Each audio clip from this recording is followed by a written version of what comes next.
总指挥长同志，我们奉命执行神舟12号载人飞行任务。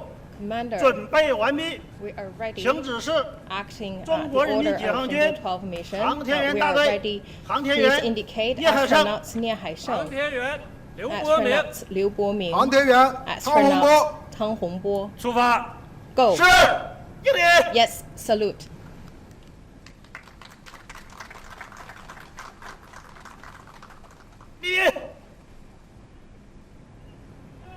All right, after declaring their mission and given a go-ahead by the commander, the 3 astronauts are now waving to the crowds, posing for the camera for a bit before head off. There you have it, the crew of Shenzhou 12 mission. For more accurate information, China will launch near Haisheng, Liu Boming, and Tang Hongbo into orbit aboard the spacecraft Shenzhou 12 at 9:22 a.m. or 1:22 GMT on June 17th from Jiuquan in northwestern Gansu province. Shenzhou 12 will be his 3rd space outing and the 2nd for Liu, Mr. Liu, who is 54, and the 1st space outing for Mr. Tang, who's 45. And we also have the backup astronauts for the mission on Thursday are Jiuquan 54 and Long March-2F Y12 and And you can hear the loud cheerings around the crowds. I mean, there's no red carpet.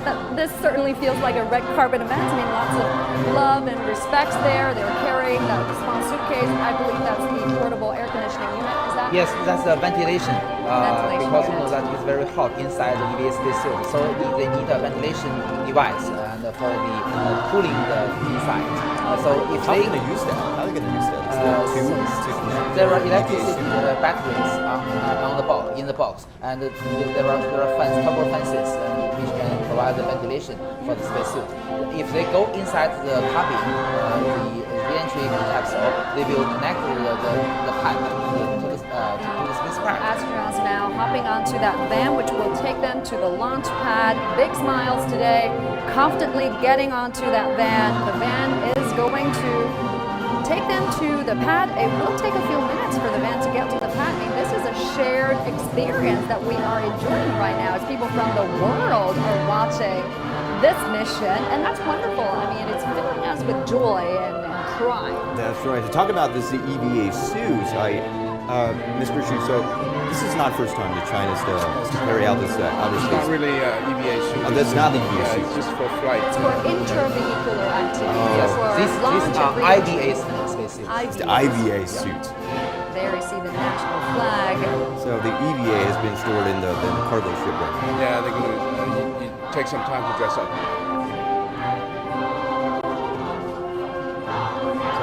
Notice that if once they're on board the Shenzhou 12, they'll be quite confined places. So forget about social distancing. They don't have to wear the mask. Alyssa, from what I can see, right Or now. helmet. Yeah. And these astronauts, all of them have been trained for more than 6,000 hours, right? Yes. A mix of newcomers, like you mentioned, and also veteran travelers. But why are these 3 being selected? What are the considerations there? This is very reasonable. You see that this mission is very critical, as I mentioned, for our instruction, and also as Yan Chuan mentioned, for the verification of the technologies. You see that during the docking, maybe something wrong happened to the automatic docking system, so we need manual docking. You see that during the Shenzhou 10 mission, Mr. Nie Haisheng, the chief commander of the Shenzhou 10 spaceship, performed the 2nd manual docking, which is a very perfect one, docked with the Tiangong 1 target vehicle. So this time, if anything wrong happened, theoretically speaking, all these 3 astronauts were trained for the manual docking. But you know that Mr. Nie Haisheng has the experience during the Shenzhou 10 mission, so he is more, probably, if we need the manual docking, he will do it. Yeah. And also, This is, sorry to interrupt, that was a great view. Oh, there you see the motorcade and the minivan taking the astronauts onto the pad. People there on the street. This is a great view of the Wentian crew. This is the place where astronauts work and live at the launch Hard site to before believe it's in the takeoff. middle of desert. A Gobi Desert, right? Yeah. So they really put some efforts there to make this environment comfortable for the astronauts before takeoff. And the astronauts conduct their final training and preparations there. They moved into the building about a week ago. Around the same time, the rocket leaves assembly building and being moved to the launch pad. And the crew lived there for a 3-bedroom suite. And before heading out, it's kind of a tradition that they sign on the door, but now I've learned that they changed it to signing on the board, so I'm guessing they did that too. I mean, their apartment in space is better than mine on the Earth. They have this. They have a private room. They have a private space. Yeah, they each have one They have room. a bigger living room. Bigger living room, staying Wi-Fi, together. everything. Network a bit. Even have their own spaceship. Yeah, they got their own spaceship. But it's a 7-kilometer distance from the habit areas to the launch pad, and another 400 to the station. Yeah, and this is the Dongfeng Space City, located on the Jiuquan Satellite Launch Center. I had the chance to go there a couple of years ago, reporting on the Shenzhou 9 mission, and it was great. It was like a modern city. There were schools there, there were lots of restaurants, hotels, and the road names are really interesting. There were Universe Road, and there were Space Road. That's a city that's built from nothing. Yeah, there's That in even the middle of the- karaoke's, that for was the the- scientists to And, chill and, out. and I like the food there. Oh, Oh. yeah. That was the very first launch site. When was the last time you you both visited? I Jiuquan? visited there the year before last. So I also watched the launch complex. It's really impressive. I was there two years ago for the launch of the seismic study center. It's a massive site, right? Yeah. And how many launch sites do we have in China? And how We important is have this 4. one? We have 4, and this is the very first one. And then we have one in Sichuan. It's called the Wenchang satellite. Well, Wenchang was at Oh, sorry. the Hainan Island, right? Sichuan, we have Xichang Satellite launch and Taiwan. Okay. So these different launch sites are for different different functions. purpose, different rockets, different orbits. Yeah, what was the consideration behind that? Because what as you mentioned, Mr. Xu, is the China Space Station projects would use 2 launching sites from. One is from Wenchang, the Long March-5 and Long March-7 will But launch. the idea behind this is that the new generation launch vehicles are going to use liquid kerosene and oxygen rather than UDMH and nitrogen peroxide. So conventional launch site, the three we mentioned, the Taiwan, the Xichang, and this one Jiuquan, is for conventional fuel. So Wenchang has completely new fueling system, kerosene, oxygen, hydrogen only. Yeah. So that's for new generation launch vehicles. And we're using 3 kinds of launch vehicles for the diameters and size and the cargo requirement. But the manned mission is still in Jiuquan. And also the Wenchang is close to sea, so we can. Yeah, the for drop the zone bigger- is more yeah. safer. Yes, because once you launch the satellite, the stages comes off, and you drop the stages into an uninhabited area, safer to the population. Yeah, this means we're going to use the ship to carry out this because the Long March-5 is 5 meters diameter. This is too big to. Exactly. You see that our old generation, Long March 2, 3, and 4 carrier rocket has a maximum diameter of 3.35 meters. Yeah, That was 3.35. due to the limit of the railway tunnels because the part of the rocket should be transported to the launch site by train. So it is limited by the diameter of the railway tunnels. Because as you had Yan Song has mentioned, the Long March 5 and Long March 7 will shipping to the station from Tianjin to the Qinglan seaport in Hainan province. So there is no limit. Seriously speaking, in the future, if we can have a super heavy launch vehicle to launch astronauts to the moon, we will absolutely use the Wenchang launch site. But notice that Wenchang is called the Wenchang spacecraft launch site. It is charged by the Xichang Satellite Launch Center. So the same team. The Xichang is supervised. Yes, exactly. Okay. What a remarkable view we've just seen there with the Gobi Desert in the background and then almost an oasis here. And you're continuing to see the motorcade escorting the 3 astronauts, the crew for Shenzhou 12 mission heading toward the launch pad. And so most interesting, we just did see a bit of a cheerleading event there, but things are getting quieter now. I suppose we're getting close to the launch pad. Well, it's a big day for the whole team there, right? For the launch site. That's right. How long is that distance from Wenchang to the launch pad? I think 7 kilometers. Wow. 20 minutes. Oh, wow. 15, 20 Not very minutes. far. And people have been asking why didn't we see female astronauts for this time? You know that as announced by the China Manned Space Agency, Ms. Wang Yaping is the backup crew, belongs to backup crew. So She has flown before, right? so this time there is no difference from to accomplish tasks. There is no difference from the male or female astronauts, just according to their scores during the training. Oh. So the Mr. Nie Haisheng's team has the highest score, so they were chosen for this mission. But the backup crew is also very great. So they already formed a team before taking the test. Yes, three astronauts as one group, and they were training together. If one group has a high score, it will be chosen as a major crew members. Do and they also get to choose- with the second score, the three group will chosen as a backup crew. Do they get to choose their teammates, or they're assigned? This Mr. Xu is shaking his head. It's not nah. up to them. He's like, It's no, not up not to a chance. But You you don't know have a that chance. you know that the backup team, Mr. Jiuquan, as we have mentioned, also has the experience of EVA. He is the first one in China to perform an EVA in Yes, space. spacewalk. So that is the reason I believe he was chosen as a very important backup crew because he has much experience in this EVA. And Yaping is chosen because you know that during the Shenzhou 10 mission, which were also performed two docking with the Tiangong 1 target vehicle. So although the docking is performed by Mr. Nie Haisheng, who is the chief commander of the Shenzhou 10, but Yaping was just on his side. So Yaping also has this experience. Also, I believe were trained for this mission. So all these crews are experienced, and only one new crew member, Mr. Jiuquan, who also belongs to the second batch of our astronauts. So the three backup crew also, I believe, is well qualified for this mission. Mr. Yan, I just noticed that you posted a picture with those the astronaut who's Yes, been selected to this mission. You've got personal contacts with them. I think both of you How have cool the is personal. that? I think both of you have the private relationship with those astronauts. So tell us more about their What are they like? yeah, what they're like in a daily life. Well, they are a very good person and very kind, very friendly, and also they are eager to.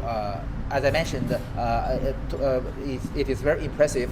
They also recognize the outreach and the scientific popularization as their duty to the public. Mr. Nie Haisheng also during our meeting together, he also mentioned the training tools for the manual docking to children.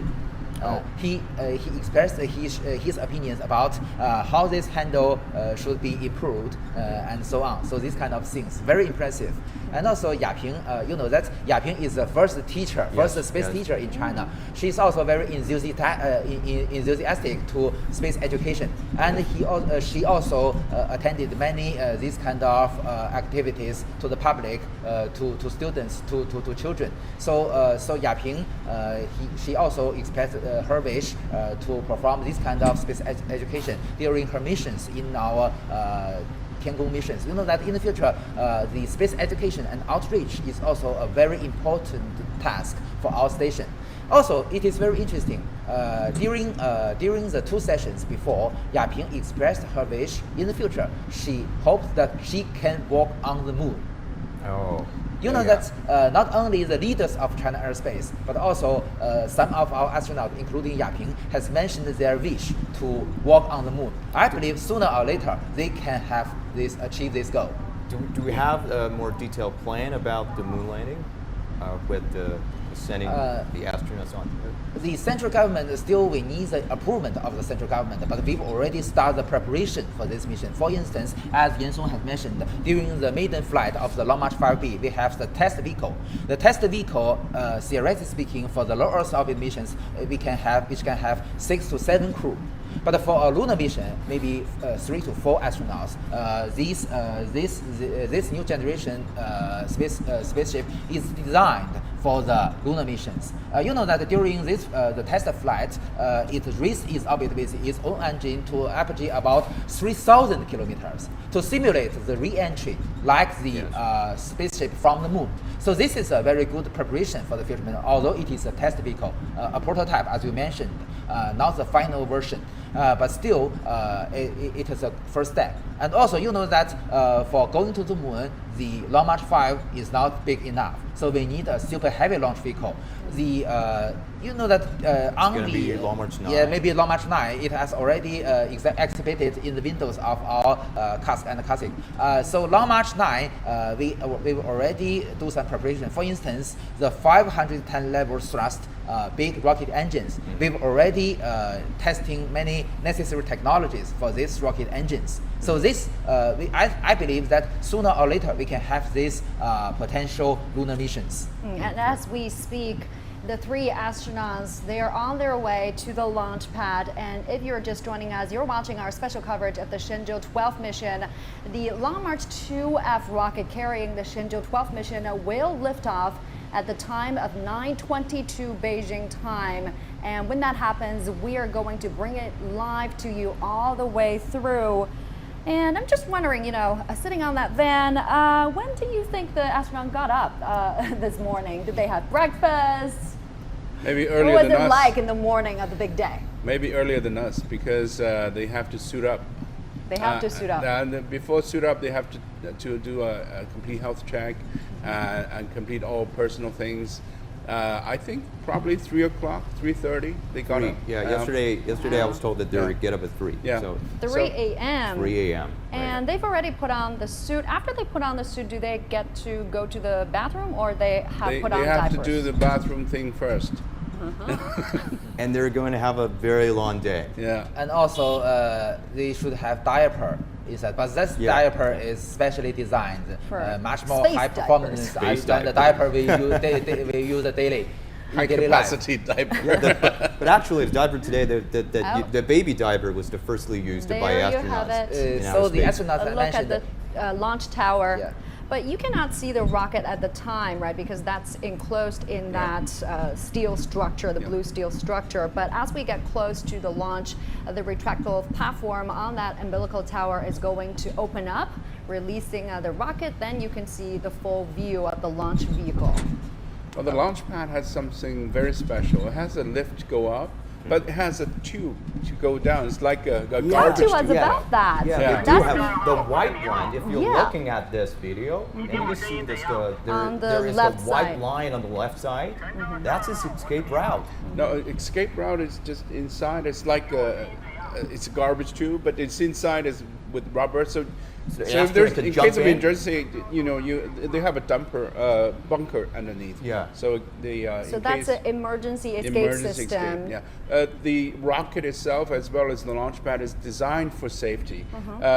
On the launch pad, you have the escape tube, but during the launch, you have the escape tower Yes. on the top. And then in orbit, you have also recovered capsule. So that recent incident from Russia was 100 kilometers altitude, but they escaped safely. So they have arrived. So the crew arriving at the launch tower, they see the tube right Yeah, you can there. see the Gobi Desert on back of on the. Yeah, a fantastic view. There, the astronauts will hop on an elevator, which will take them up to the 9th floor. I guess that is the floor where they will get into the spacecraft. But they will get into the spacecraft through the orbital module, right? They will go inside the Shenzhou space from the side hatch of the orbital module. Orbital module. And then And you know then- that they will go down to the re-entry capsule. Re-enter capsule. So and then the hatch of the side module will be sealed. And as Yansheng has mentioned, during this phase, if anything wrong happened to the launch vehicle, they will use the emergency escape system. the And for tower. those of you who are wondering, it won't be a free fall. There are resistance material inside that tube, so that they will, you know, slide down safely and arrive into the bunker. And Long underground. March-2F is the tallest rocket in the Long March family. It's now Really? like 58 meters high. 58 just meters, because impressive. they have the extra height of that escape Escape tower area, so. The escape tower on is top of the fairing. yeah. When this whole structure open up, and you We can can see get a this, clear you can view. get a clear view. of There you that. see the crew getting out of the van, waving to the crowds, big smiles on their face. Lian Haisheng leading the team, followed by 请手 flight 表放 engineers 先 Liu Boming and Tang 坚 Hongbo. 决完成任务。我们在北京等你们凯旋而归。 All right, that's Nia Haisheng reporting to Chief Commander before departure. They look pretty chill to me. Of course, the media is documenting everything. Yeah. Staffs are waiting there to assist them.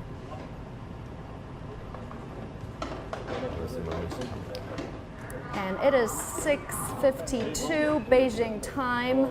And our launching window is 9:22. That means they're going to stay there for quite a long time. Quite a long time, two and a half They hours. They have performed multiple check-ins. Yeah. What they have to do during this period of time? So when they get into the cabin, they should check the air tightness of their spaceship. You know that disaster happened before during the former Soviet Union, the Soyuz 11 missions. During the re-entry, because the 3 astronauts had not wearing IVA spacesuits, because a valve have some malfunction, the pressure lowering down to a almost vacuum condition, and the 3 astronauts died during this course. So this is after this mission, all the spaceship, including those for the former Soviet Union and the U.S., all during the launch and during the landing, they must wearing the IVA spacesuits. But for the IVA spacesuits, if we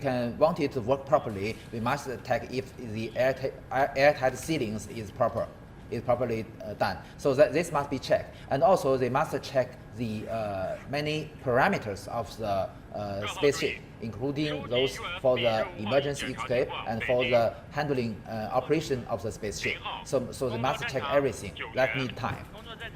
And also, the astronauts stays there. After they complete the checkings, they will have to do a hands-off thing because it's a rocket launch rather than an astronaut operation.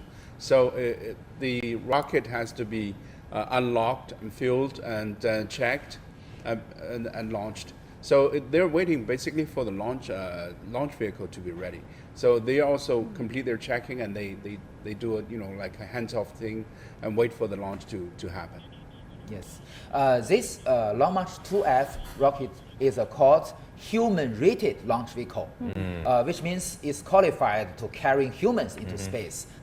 Which is the only one. In the future, Long March-7 is also potentially, hopefully, to become a second human-rated launch vehicle for China for the new generation's spaceship. So at that era, we can send 6 to 7 astronauts to our station with only one launch. But for the moon missions, we need bigger ones.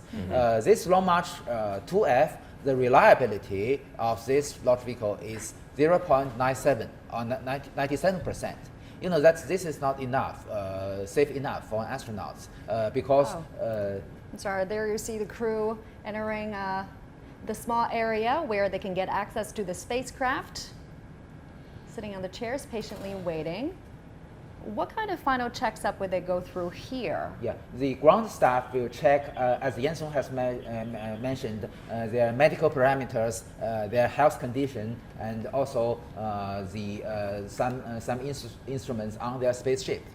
And they will help them to get inside because you know that the hatch is very small. The ground staff will help them to go inside, especially protect their helmet. Not to be clapped with the side of the hatch. So this is very important to ensure their safety. And I believe at this current stage, the ground staff is still inside the Shenzhou spaceship to check everything. Okay. Right, you said we are seeing staff wearing different colors of uniform, some in blue, some in white. Mr. Xu, what are their jobs? The blue part is just like a constraints, to not to explode the suit because they. No, I mean the ground you mean staff. the ground crew? Okay. Yes. So they're taking off their shoes, I think. No, what they're trying to do is that are they engineers? Are they rocket scientists? Because no, they're just like a servant to the astronauts, like valets to help them, personal valets. Get into the spacecraft. Yeah. So I guess it's not that easy to walk in that heavy suit. They don't need to walk anymore once they're in outer space. They're floating, so they're changing. Yeah, I really want to try that kind of suit. I Without want that training, too. it's very difficult for you to vary it. Very difficult. Yes, You it's must true. have some training. Oh yeah, to get Yeah. into the suit. You cannot even put on your shoes by yourself. You have to. You need help from others. So yeah, you know that inside still there are ventilation pipes for the cooling. Yeah. Because it's airtight ceiling, so if we don't have a ventilation system, it will be very hot. So that is reason, as we have discussed, they have a box to connect to the. There is a pipe connected to the suit, and after they get into the cabin, there will the pipe will directly connect it to the re-entry capsule for the ventilation. And also, this ventilation not can only do this, but also provide oxygen during emergency cases. You know that the helmet will close during the liftoff. If their cabin has lost its pressure, the oxygen will be provided from the pipe. All right, that's a great split screen showing you the different angles of the capsule now. I guess 2 on the right are showing you the inside of the capsule, 2 on the left showing outside capsule. And I think the upper right one where you are seeing, it's the area behind the 3 seats in the returning capsule. And the hole right there is the hatch connecting the returning capsule to the service capsule. Exactly. I guess. You see that on the top left is the camera towards the side Entrance. hatch. That's the entrance. Yes, the entrance, fairing, actually yeah. speaking, on the orbital module, the side hatch. So the 3 astronauts go one by one into this, first into this hatch, and then go down to the re-entry capsule. You can see there's a slide that they will slide the astronauts in. Slide down. Yeah. Yeah. And as we speak, how many ground staffs are there approximately at the launch tower, and when will they leave the launch tower? I think there are roughly 12 or 14 Oh, so not that people many. there. Not that many. And there has to be inside the hatch to help the astronauts to enter the service module and then go up to the return capsule. So they have to physically help them to move in to the space capsule. Ah, the crew. Well, since the smiling astronauts is and waving to the camera, it seems they're really relaxed. excited. Ah, they look They're pretty fully chill to prepared, me. Yeah. Yeah, So- and then the crew has to leave at the the people who are serving the astronauts will be in the bunker underneath the launch pad. So they will not go to the habitat areas there or the control center. They will just stay there just in case anything happens. Also, talk to us a bit more about this split screen. We've just talked about the upper left and upper right. What about the bottom right one? That's a top view of the re-entry capsule. You're looking down at the 3 astronaut seats, right? And there are also lots of packages on the wall, hanging on the wall. What are they? They are. That's a view of the orbital module. You know that the orbital module is also served as the place to store the cargoes, about 300 Isn't that kilograms. the re-entry module where No, there are 3 astronaut seats? The bottom right is the re-entry This capsule. white Yes, we were talking about. So the bottom up is camera towards the orbital module inside. So you know that, as I mentioned, we have a capability of uploading 300 kilograms of cargoes to the station. In the orbital module. You know that as Yan Sheng has mentioned, the Shenzhou space has a different role after we come into the space station era. During the Shenzhou 5 and the Shenzhou 6 mission, it is act as performing scientific research, scientific experiments. But for a mission to the station, it is just a transportation vehicle. So the orbital module can use to store some cargoes, including some time-sensitive materials, because you know that we need a very short time. For instance, if in future maybe some animals for testing during the station. So this is fit because we can just put it in just several hours before the launch. So this is very necessary.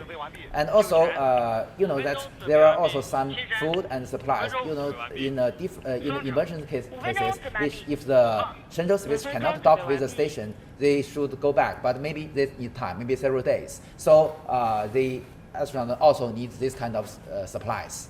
Well, let me clarify this. So the astronaut their seats are in the re-entry. Re-entry module. capsule, Re-entry exactly. capsule. 3 seats. They got 3 seats in there. They're going to sit there.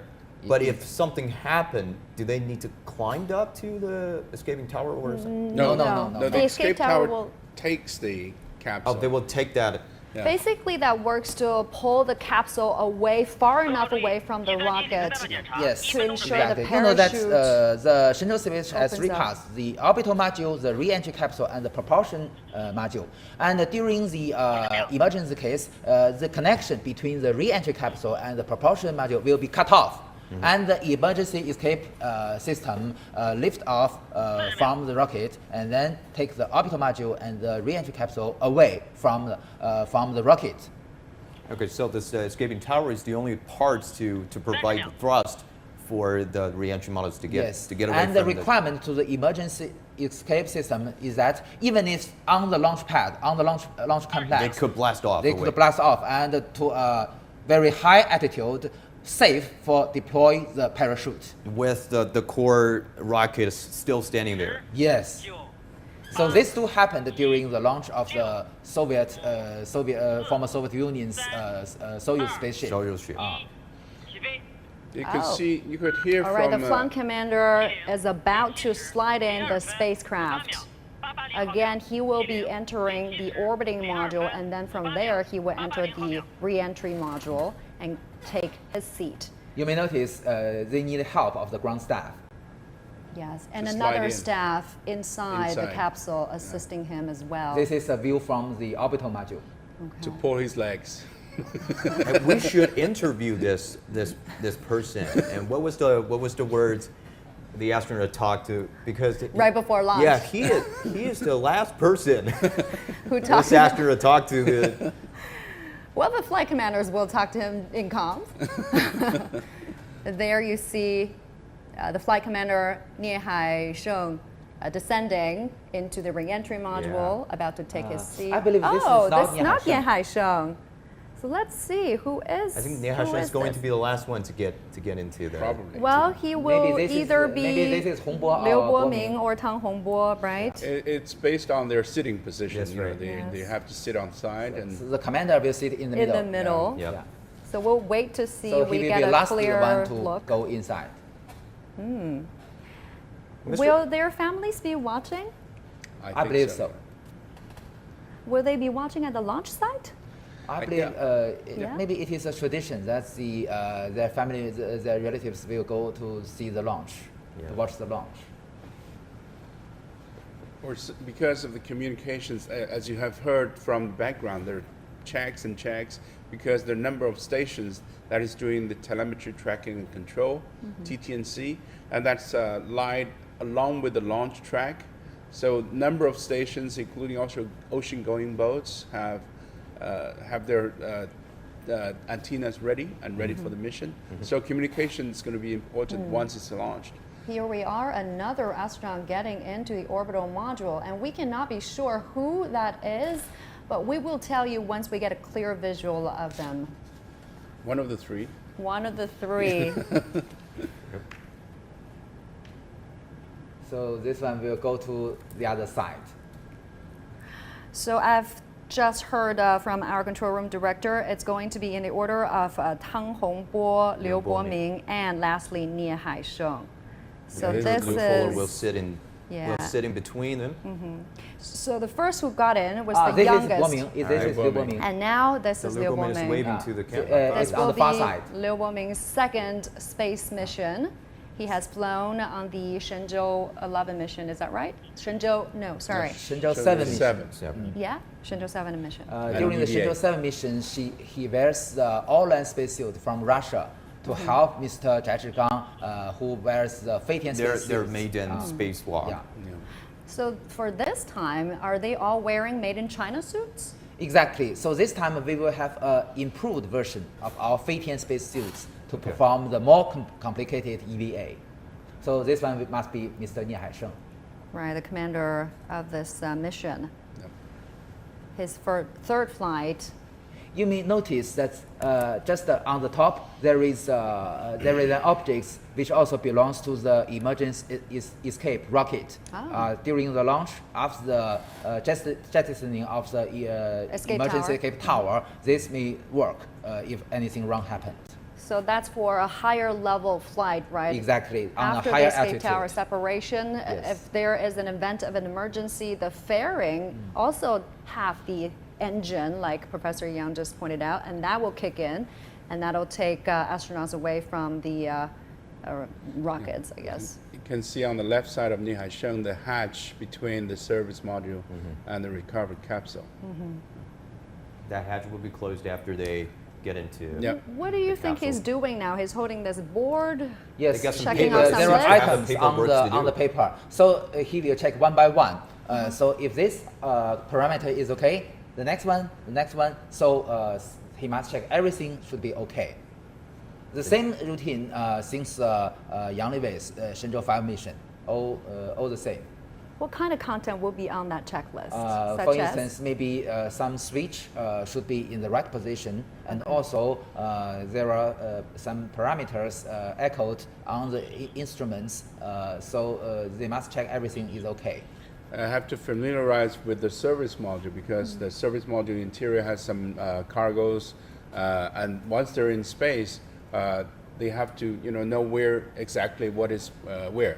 So he's tracking, just in case the ground crew has left, and for the last minute information to keep everything in position in the service module. And they also have a handbook. So during the launch process, they can visit this handbook to help them if anything wrong happened, all kinds of malfunctions, they can deal with that. Yeah. So this is also very useful and very helpful. They spent a lot of time on Emergency reading. trainings, That's yeah. right. Right before this launch day. And it's been a- 6,000 hours each. Yeah. So talk to us about these trainings. I mean, they also take training to help them to withstand the G-forces during a rocket launch, right? Exactly. They must be trained. You know that in China's astronaut center, there is this kind of facility to simulate the overload or the G forces up to 8G. So you know that during the launch, usually we only experience 3 to 4G. But in the emergency escape, they may experience up to 8, even 9G. So the astronauts must be trained, although usually this will not happen. But there was a case where there was a Korean astronaut. She experienced 12G because the maximum the human body can tolerate is it's 8 or 9. 13G. Okay. And then after that, you die. Yeah. So, Wow. but she came back It's safely. just pretty close, that close to death. Yeah, when they are asking her how her feeling was, and she said it was very sportive. What you mentioned is Miss So Yin-yi, Yeah. who is the first female astronaut of Korean, who is also my friend. Yeah. And about the emergency trainings we were talking about, I guess when there's an emergency in space, you really don't have much time to think, right? You have to take action immediately, but what kind of major emergencies will they be encountering when they're in space? Depressurization, what kind of scenarios? Fire. Or Depressurization is most fatal things happened. So they must have IVA spacesuits to protect themselves to increase the reliability for survival. You see that during the liftoff and during the critical points, for instance, such as the docking, rendezvous and the docking, and during the re-entry, they must wear their IVA spacesuits. And also to, as I mentioned, first they should check the airtight ceilings. All right. So What if are you're they listening, doing now?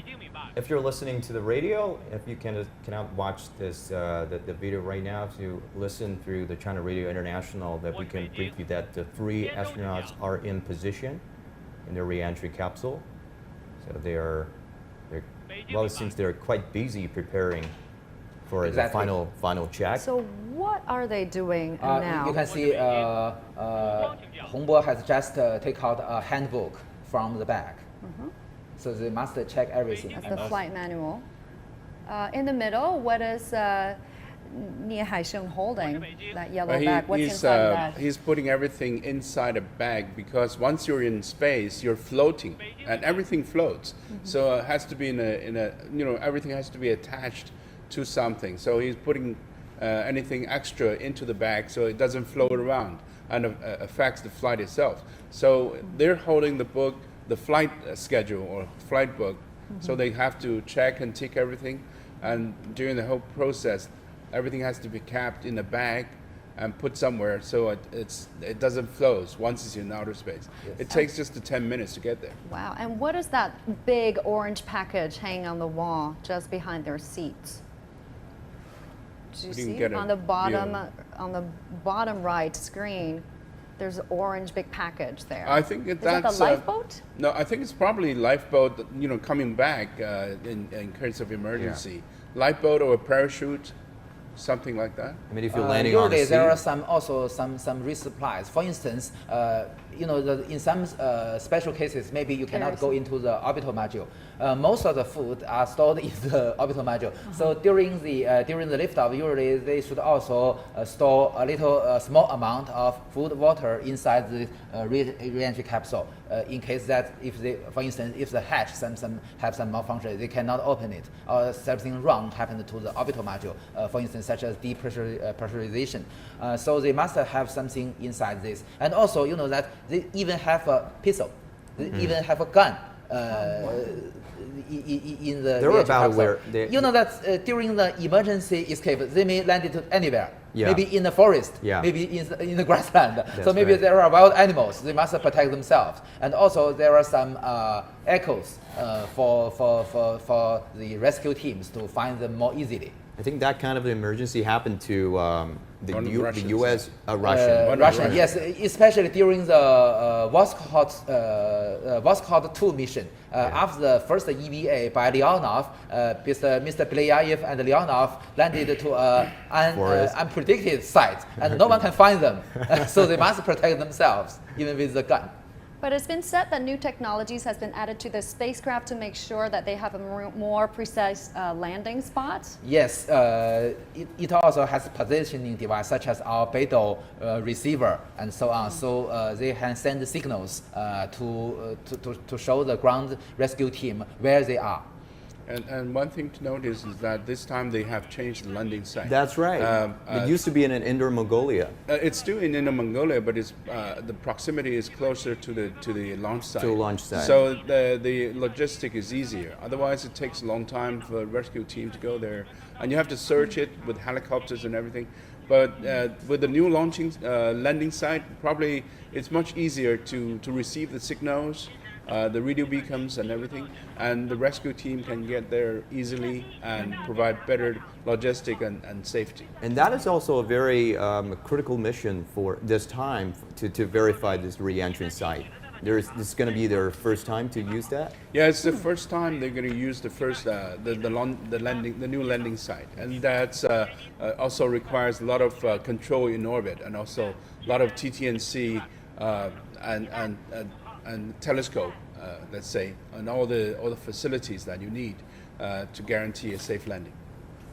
And you're What watching what our, mentioned called what Yan Song has mentioned is called Dongfeng landing site. Yeah, Dongfeng not landing the site. Sizhiwang banner landing site this Yeah. time. So this is Dongfeng the landing first site time we is use at that. the Jiuquan Launch Center, Exactly. right? And also it is very interesting that that this is Shenzhou 12 mission. The Shenzhou 13 mission, the Shenzhou 13 spaceship, and the It's already Long there. I March-2F think it's already there. Y13 will use as a backup for emergency rescue. So it will stand there in the Jiuquan Satellite Launch Center. So if the Shenzhou 12 can go back safely, it will use for the formal mission. But this will form a traditional procedure in the future that the next mission, the next spaceship and the launch vehicle will act as the rescue for the former ones. And It's it very- is 7:15 a.m. Beijing time. We are a little bit more than 2 hours away from the final liftoff. Yeah. The rocket is scheduled to lift off at 9:22 Beijing time. But how is that launch window being chosen? I mean, how much error in time is considered acceptable? How much is not? 1 second. 1 The launch is called a zero launch window. The reason is that that our Tianhe 1 and the Tianzhou 2 combination is orbiting the Earth with a speed more than 7.8 kilometers per second, very fast. So the basic requirement for this Shenzhou 12 is to entering orbit with the same orbital plane. Okay, we heard from the chief commander announce some information. So the only choice for us is that that the launch site is rotating together with the Earth. So every day there is a time that the launch site passing through the orbital plane of our Tianhe 1. So we can only launch our Shenzhou 12 at this moment. So that is the reason the launch Every window second counts. is restricted to 1 second, which we call the zero launch window. But there is another thing. You see that they can go into the same orbital plane, but usually when the Shenzhou spaceship come into the orbit, they are not usually in the same position. So usually we launch the Shenzhou spacecraft into an orbit with the same orbital plane as the Tianhe, but lower. With the lower orbit, it will rotate faster around surrounding the Earth. So it can, as a chasing vehicle, which become closer and closer, finally they can dock together. So what about if we miss that window due to maybe You weather? should need another day. That would be another day. Because you know that today we choose, as we mentioned, the fast rendezvous and docking, which take maybe only 6 hours. Have a launch window every day for the 2 days interval. But for the 6 hours, maybe not every day. So if today's launch window is missed, we may choose another day, maybe not tomorrow. As you can see, they're putting on their seat belts on, and actually, this is a look inside the re-entry module of the Shenzhou 12 spacecraft. The room is quite limited. Very Not much- narrow. Yeah, not much room for the 3 astronauts. As I mentioned, the total volume of the orbital module and the re-entry capsule is only 7 cubic meters. You So see, it's he's very, using very his, small. his leg and foot to lift the book. So how That's long how- does they have to stay in this tiny space before they docking? during the whole launch? After launch, maybe 6 hours. 6 hours. per day. So they have to stay in that tiny space for about Exactly. 6 hours. Because this is the consideration is to go along with the international standard. You know that today the Soyuz spaceship usually uses fast rendezvous and docking only 6 hours, 6.5 hours to the station. And today the Progress even achieved 3 hours. From the launch to docking with the station, only 3 hours. So we also we tested this technology during the in 2017 during the Tianzhou 1 mission. Yep. After undocking, we performed we simulated the fast rendezvous and docking. From the Tianzhou 1 to the Tiangong 2 space laboratory. And also, you know that just 1 month before, our Tianzhou 2 cargo ship also adopted this fast rendezvous and docking. Only 8 hours from the launch to docking with the Tianhe 1 core module. Yeah.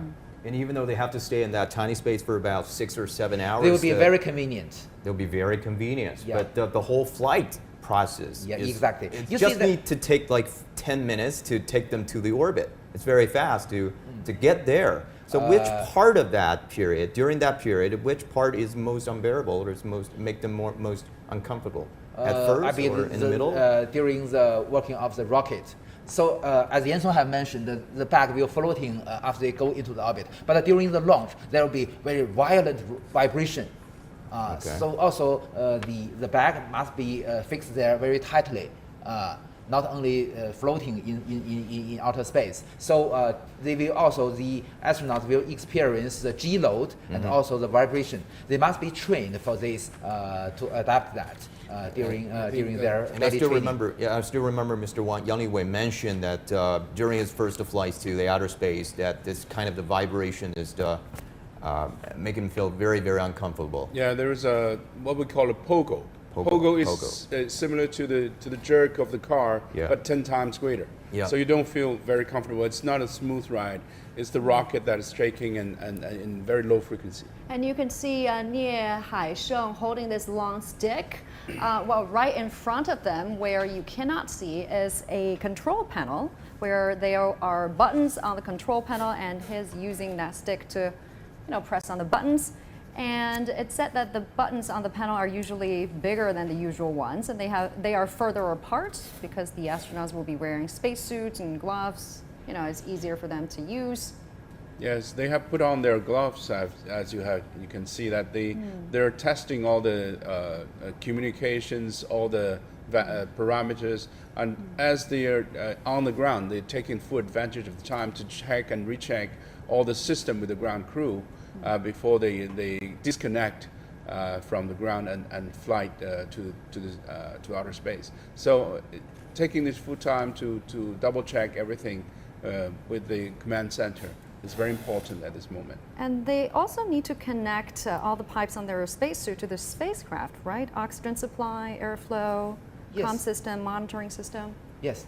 As I mentioned, there is a pipe connecting the inside instruments to to their spacesuits to provide ventilation and oxygen. And you know that because of the vibration I mentioned, so they must be fixed on the seat very tightly. It is T minus 2 hours, 2 hours prior to Exactly. liftoff.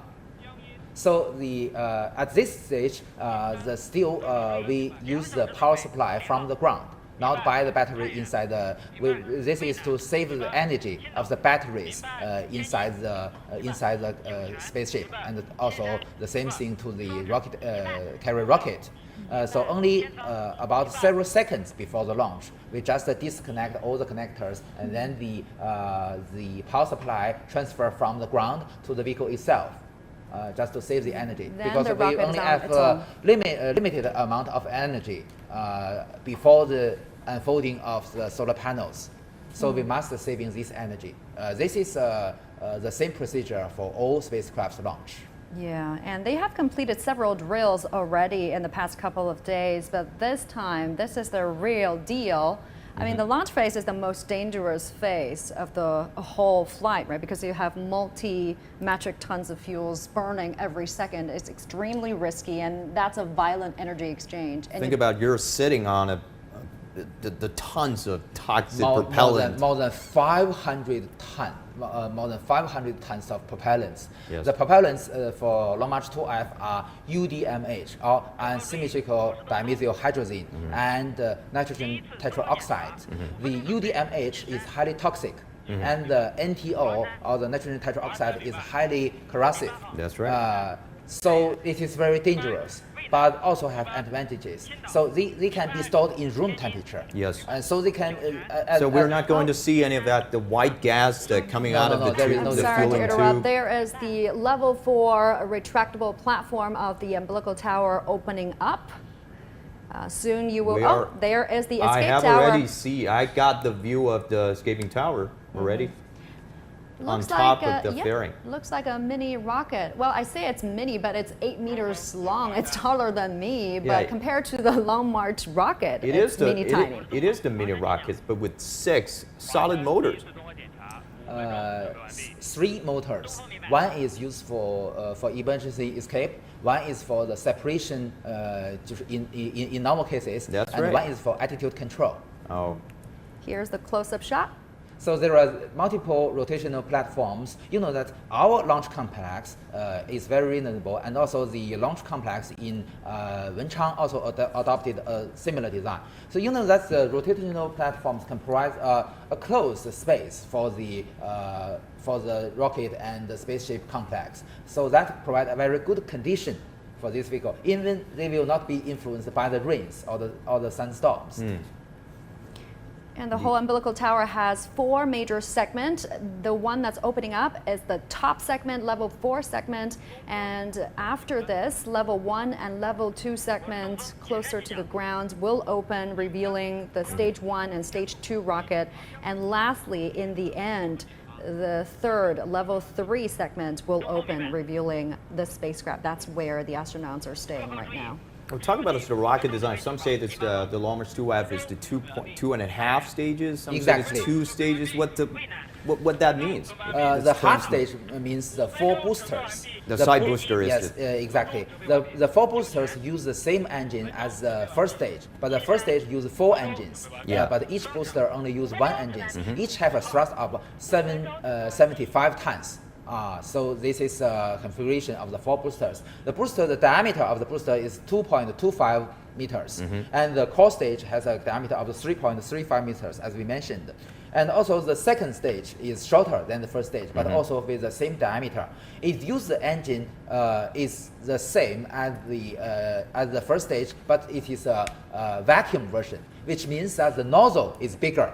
and the what we call the specific impulse is higher than the first stage. So it will work much longer than the first stage. So that is the reason, because of the 4 boosters, we call it a 2.5 stage rocket. Yes, the Long March-2F is going to be the vehicles to launch all of our 3 astronauts into China's space station, and this is the safest rocket so far in China, I think. Well, correct me if I'm wrong. So far, there are just 3 types of rockets that are qualified to launch human into space.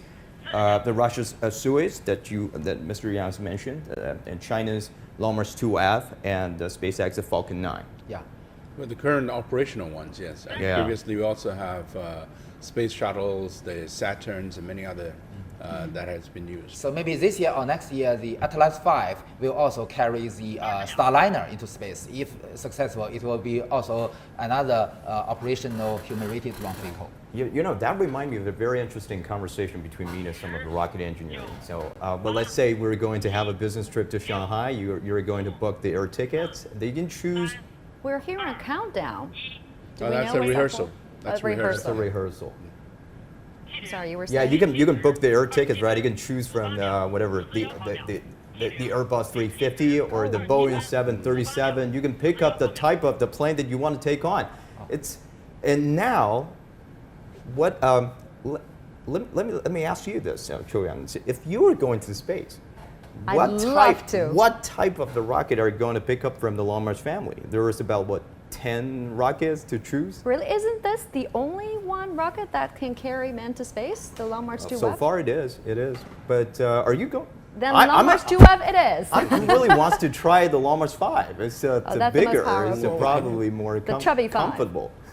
Improvement to change it to a human-rated launch vehicle. You know, in the Long March-2F, there is a very special system called a malfunction detection system. This is unique, not on the other launch vehicles. For this, if we can test anything wrong, because the software is very, very complex.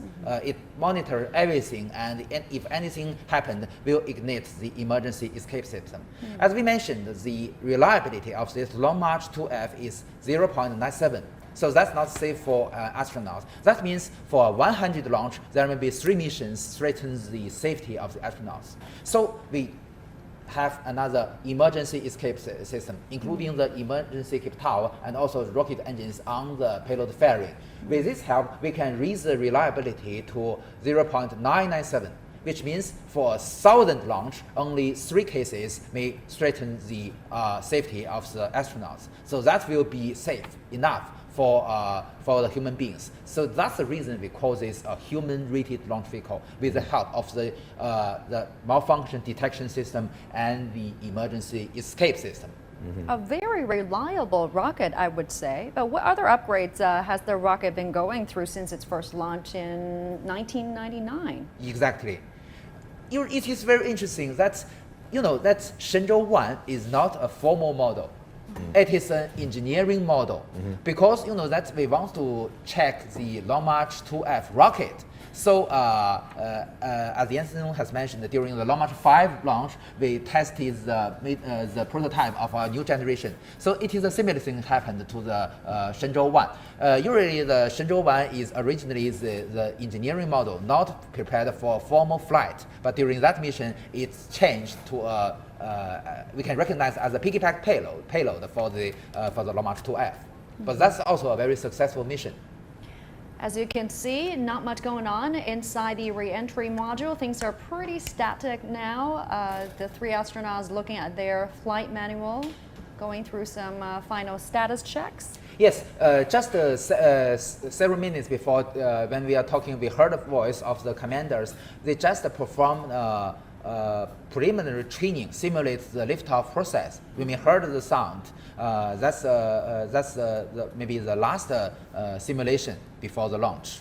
We often see this kind of things during the launch of Shenzhou 7 and the Shenzhou 8 missions.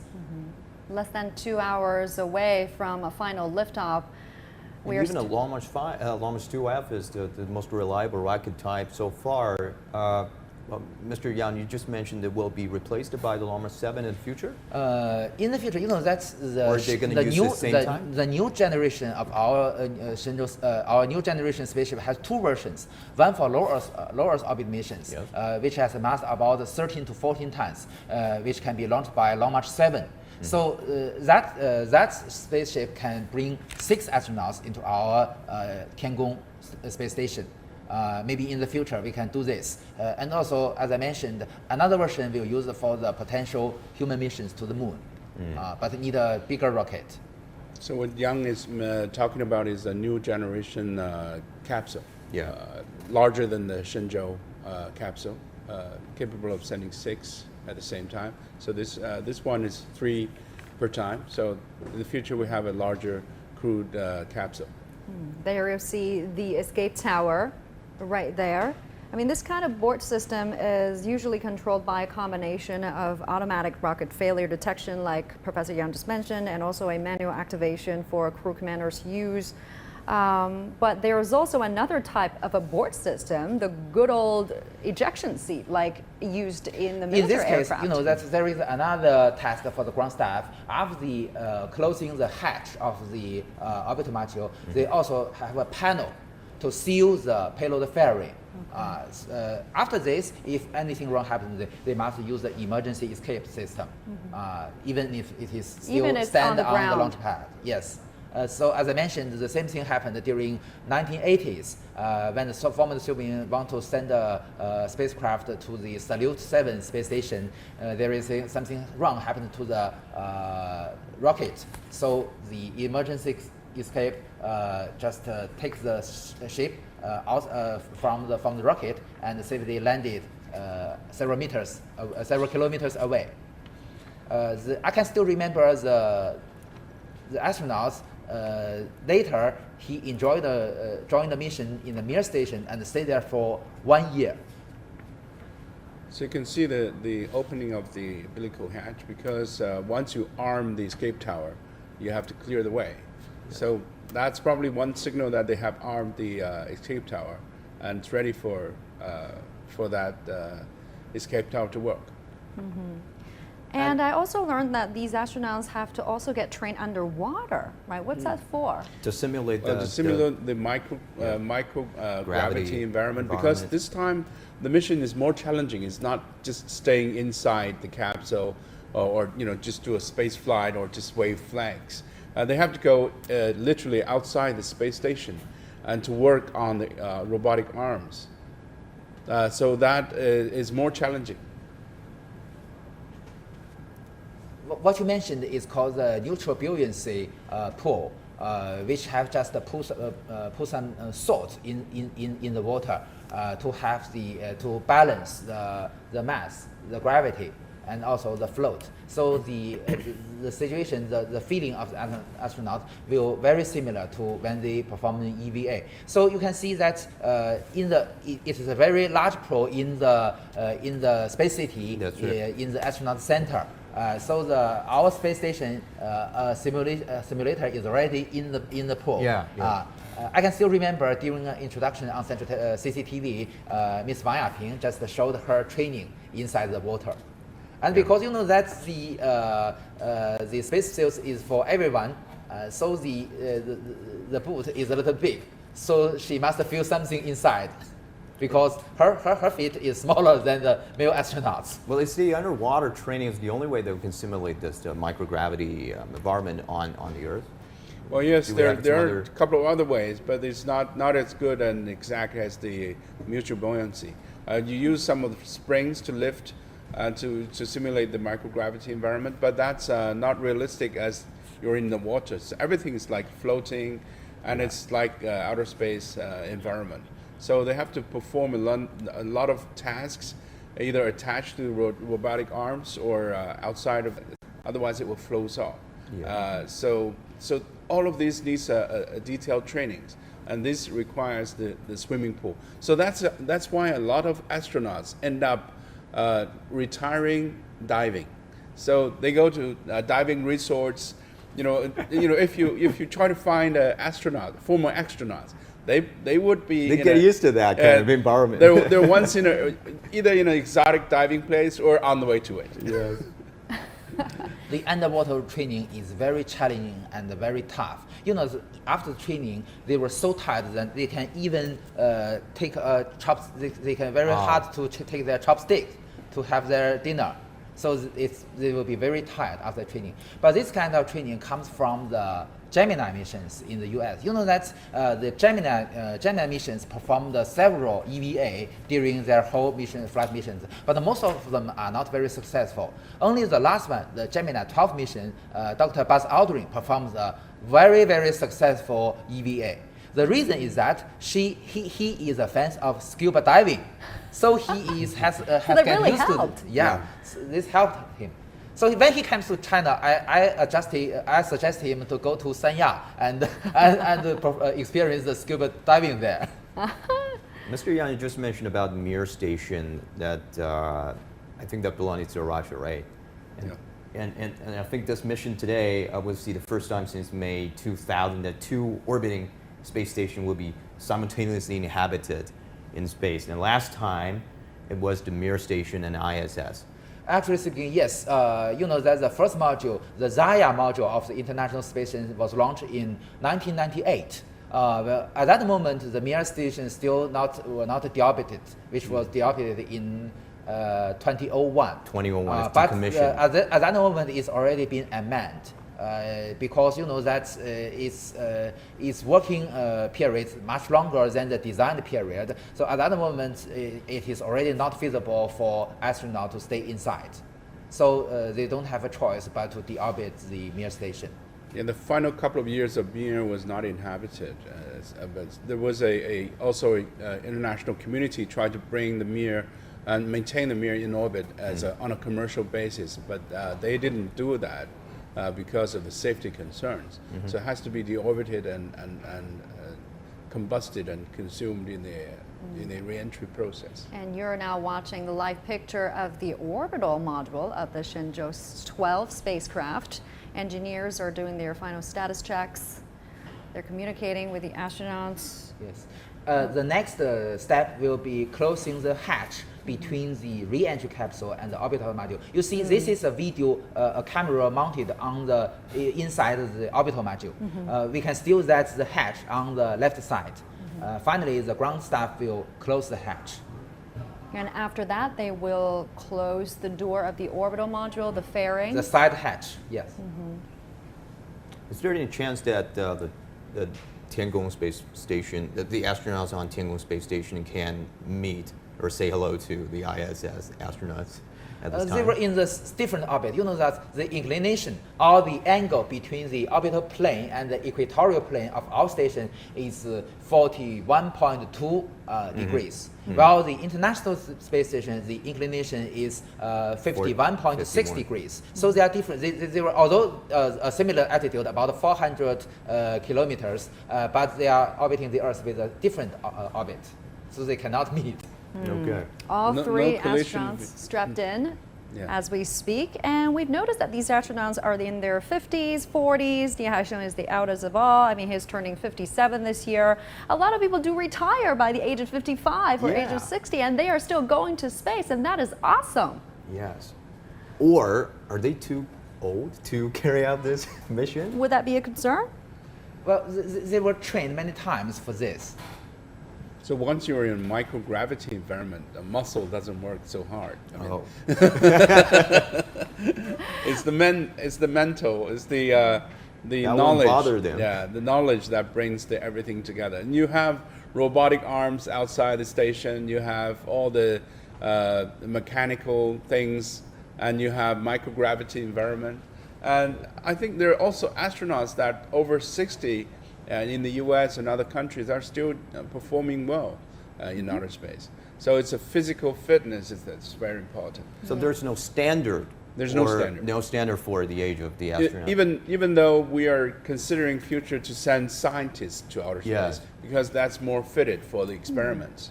But other than that, there are certain selection criteria for astronauts, right? They have to be of a certain height. They need to have a degree. They need to pass certain physical and psychological tests, like you mentioned, Mr. Xu? Their height usually limited for astronaut, usually limited to 1.72 meter. So they're conducting the final check before they close the hatch, and they have already removed the plate to slide the astronauts in.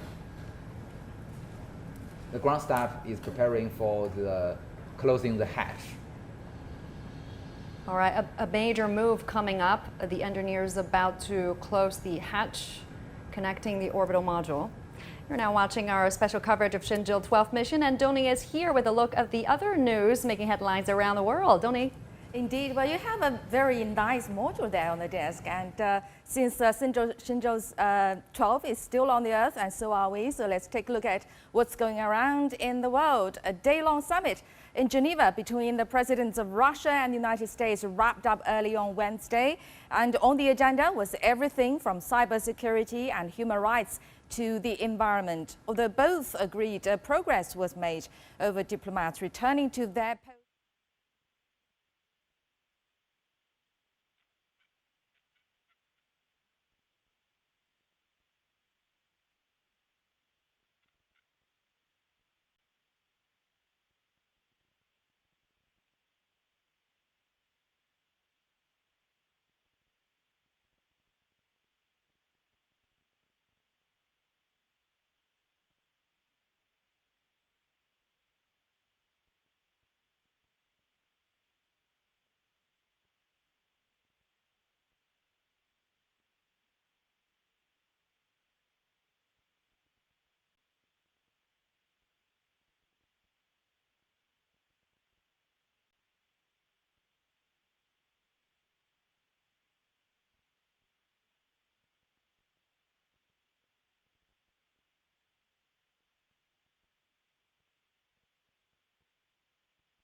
各号注意，我是景山。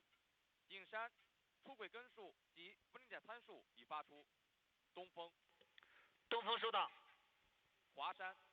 华山收到。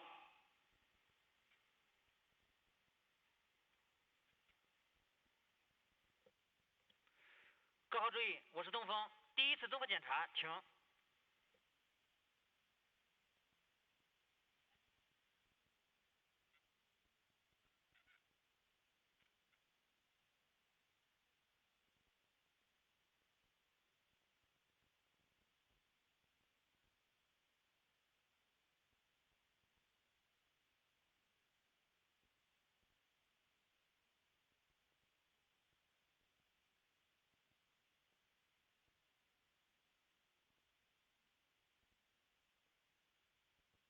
东风，我是景山。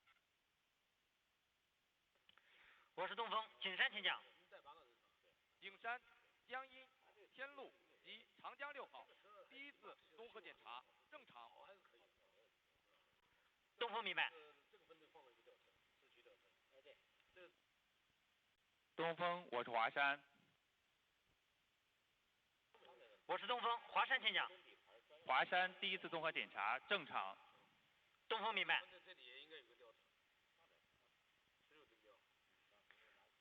各号注意，我是东风，收集第一次综合检查情况。08号。第一次综合检查正常。太原。第一次综合检查正常。渭南。第一次综合检查正常。青岛。第一次综合检查正常。天津。第一次综合检查正常。酒泉。第一次综合检查正常。新山。第一次综合检查正常。双城。第一次综合检查正常。5号。第一次综合检查正常。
各号注意，我是东风，第一次综合检查正常结束。景山。景山明白。华山。华山明白。08号。明白。太原。明白。渭南。明白。青岛。明白。天津。明白。酒泉。明白。青山。明白。双城。明白。 5号。明白。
北京，我是东风。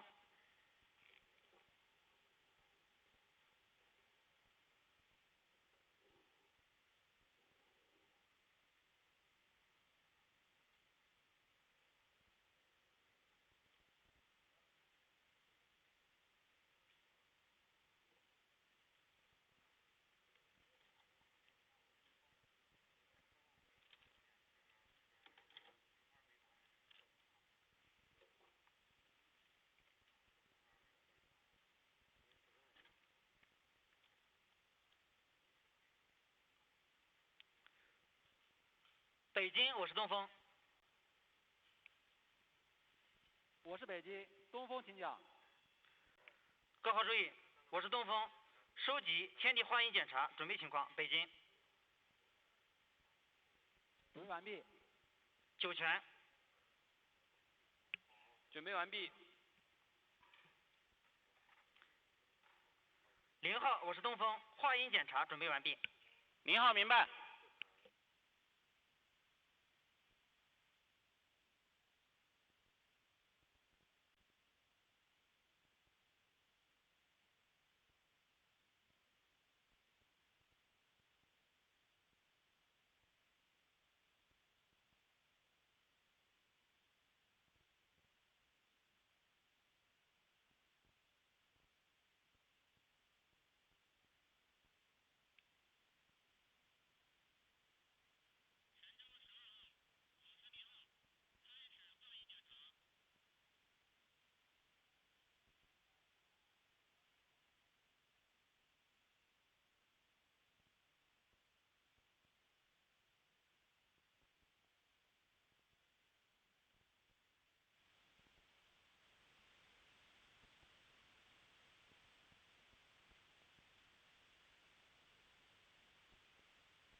not like floating according to your gravity on Earth, and you have more blood on the foot or something. But everything changes. But the advantage of living in outer space for 3 months is that there was a U.S. astronaut. He said he lived in outer space for quite a long time, and he went for a foot massage, and the massager said the foot is so tender. Because he never used that foot for. But for other than working out, other than working in space, do they have any entertainment activities? I mean, do they have off days? Well, the very first thing they have is to have microgravity environment, that everything floats. Even if you drink, you can squeeze the water ball out and they can float to you. Not you have to use your neck to drink the water. So you have just open your mouth, and there are many things to see on the orbiters. You can look out of the window and see beautiful Earth, climate change all the time, and cloud covering and oceans. And you can see a lot of the stars. In outer space, there's no atmosphere, so you see the galaxy more clearly. So there are many things to do on board. And then you can receive emails and communication with the ground crews. And they're also install some education programs that you teach the crowd the young generations. So you can always hear some of the communications on the background. Is still double checking the system workings, in particular for the TTNC systems. Once the rocket launched, we have to keep a 24/7 eye on the capsule. So make sure that everything goes well. So they have to do all the checkings and double checks, and you can see the veterans and the astronauts. They're in a relaxed position. Their leg are not folded as for the landing purpose, because the position they're sitting is like a baby sitting position that can tolerate the maximum G-force that they can experience. So they have to sit in a particular designed seat in the right position. I'm hearing words. I'm sorry. I'm hearing words that our correspondent Ning Hong is with us now. He is very near the launch site. Ning Hong, if you're with me, what are you seeing now? What are you hearing now? Hello. Well, we're now on the rooftop of a building that's about 1.5 kilometer away from the launch pad. You can see that launch pad there is very close, and this is the closest location that you could get while watching the launch. And we're now about still over 1 hour before the launch, and you can see the rocket is still covered by the rotating support platform. But from afar, you can see there's a pointing head above the launch pad. That is the abortion tower that you could see. And now the 3 astronauts are inside the capsule, and also we've just learned that the gate of the orbiter has closed. So it means that all the checks of the astronauts has completed. And as we're approaching the 1 hour countdown, the all system will go through another round of check. This will be a overall check about the conditions of the rocket, about the spaceship, and also about the entire launch field. And then you will see that these launch pads will open one by one until you can see the entire rocket. And as we're approaching a 30 minutes countdown, the people working on the launch pad will begin to evacuate. It will take them about 15 minutes to evacuate. And the last group of people working on the launch pad will evacuate in the 15 minutes countdown, and then we'll be expecting the launch very soon. And you can see that this is a very ideal weather, clear weather with minor wind. So yeah, we're all expecting this very soon. All right, thanks so much. 东风，我是景山。我是东风，景山，请讲。景山，预置指令已发出。东风明白。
北京景山报告。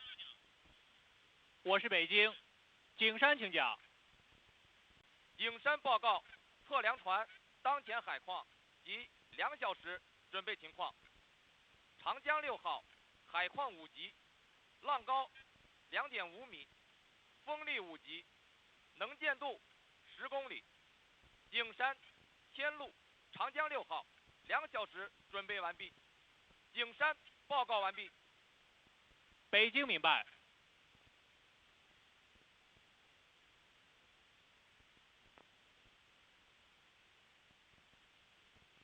我是北京江阴，请讲。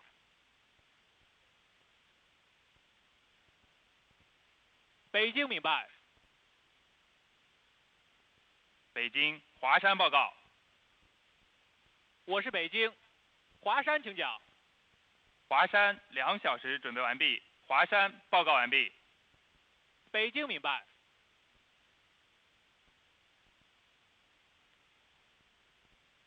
我是北京长城，请讲。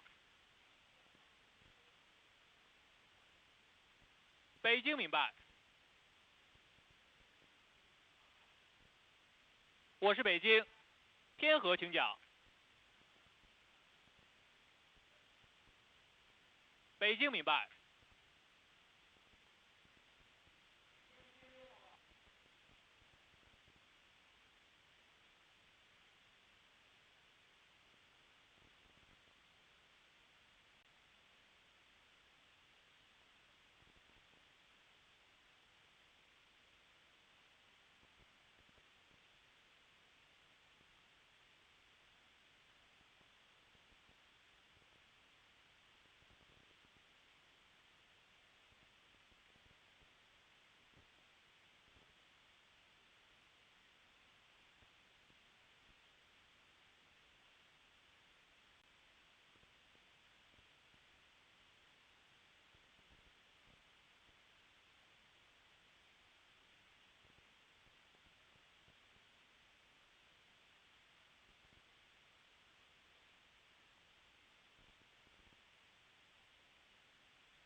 各号注意，收集2小时准备情况。0号。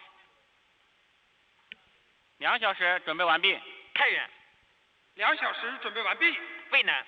2小时准备完毕。青岛。2小时准备完毕。天津。2小时准备完毕。酒泉。2小时准备完毕。青山。2小时准备完毕。双城。2小时准备完毕。 5号。2小时准备完毕。天仓。2小时准备完毕。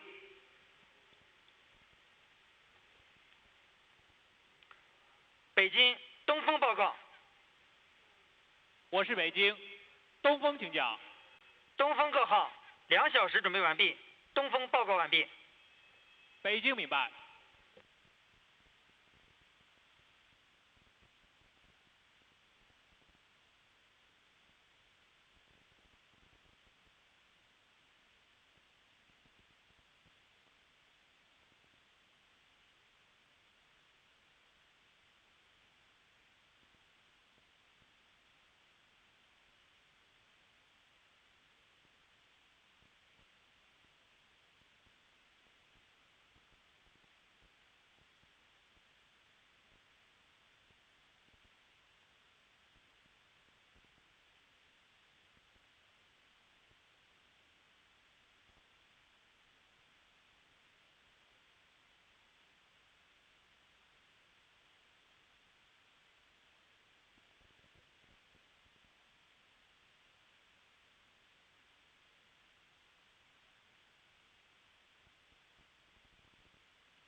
各号注意，我是北京，1小时准备。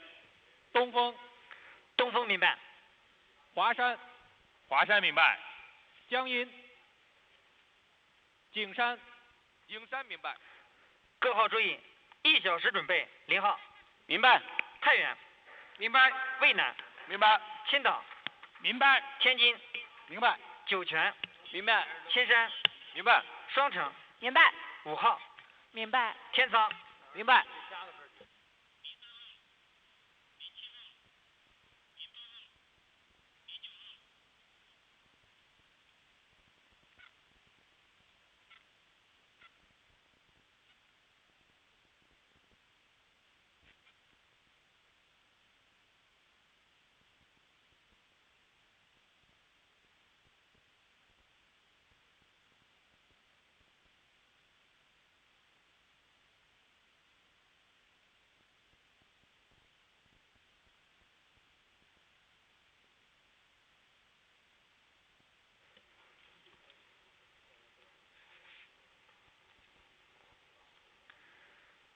各号注意，我是东风。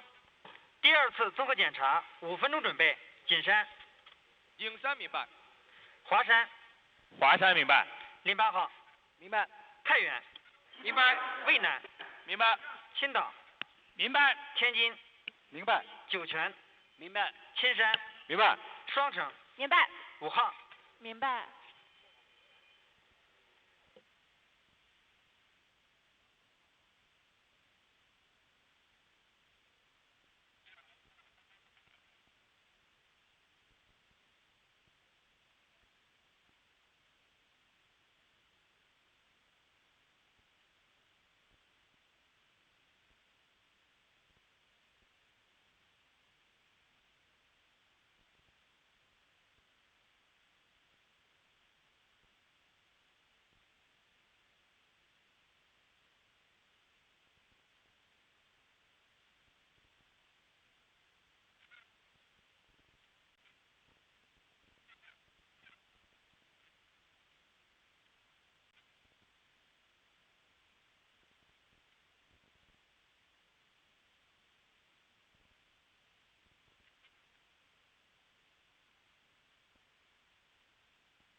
东风，我是华山。我是东风，华山请讲。华山第2次综合检查5分钟准备完毕。东风明白。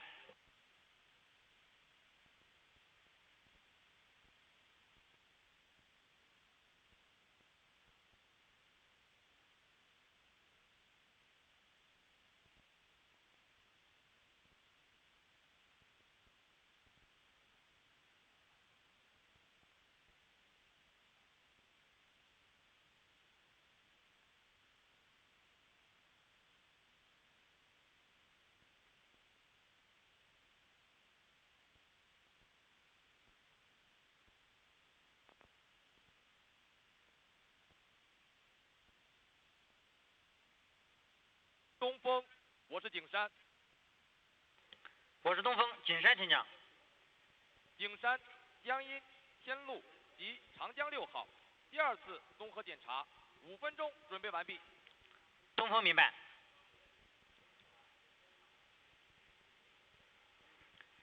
各号注意，我是东风，收集5分钟准备情况。08号，5分钟准备完毕。太原，5分钟准备完毕。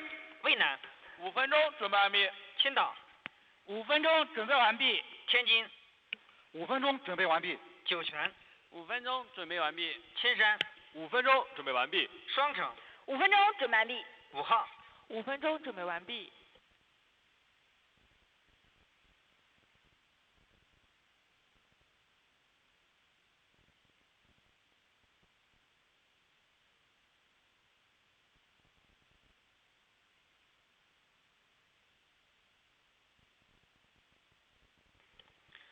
各号注意，我是东风，第二次综合检查，1分钟准备。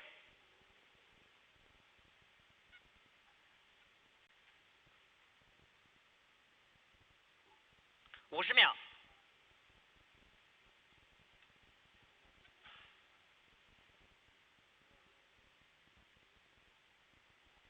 40秒。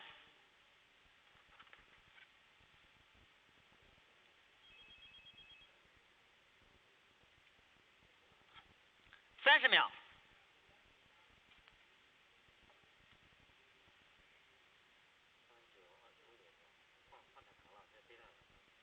20秒。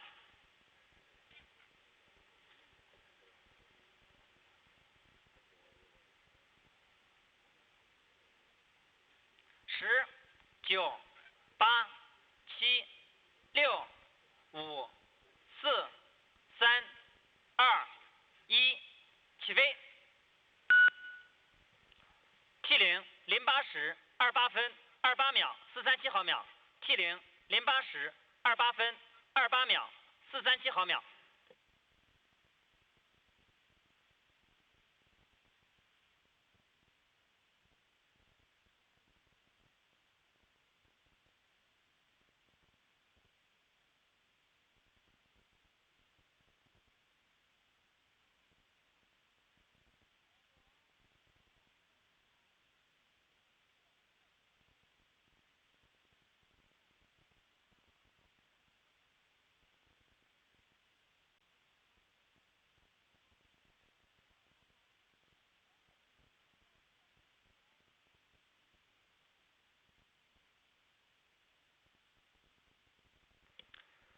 各号请。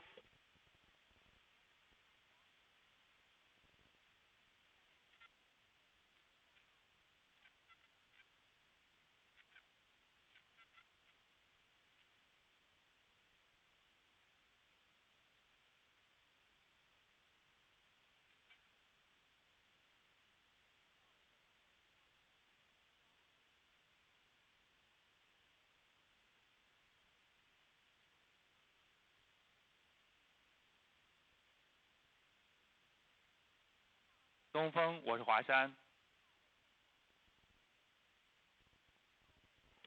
我是东风，华山请讲。华山第二次综合检查正常。东风明白。东风，我是景山。我是东风，景山请讲。景山、江阴、仙路及长江6号第二次综合检查正常。东风明白。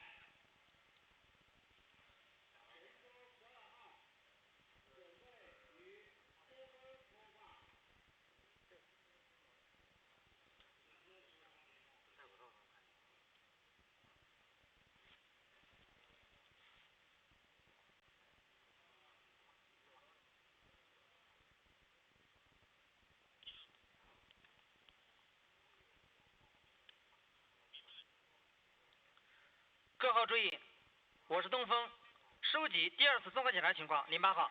第二次综合检查正常。太原。第二次综合检查正常。渭南。第二次综合检查正常。青岛。第二次综合检查正常。天津。第二次综合检查正常。酒泉。第二次综合检查正常。青山。第二次综合检查正常。双城。第二次综合检查正常。5号。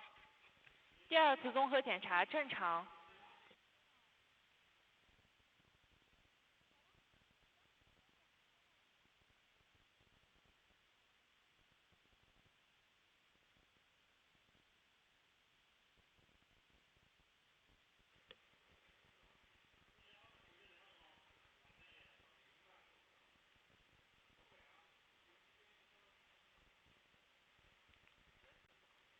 各号注意，我是东风，第二次综合检查正常结束。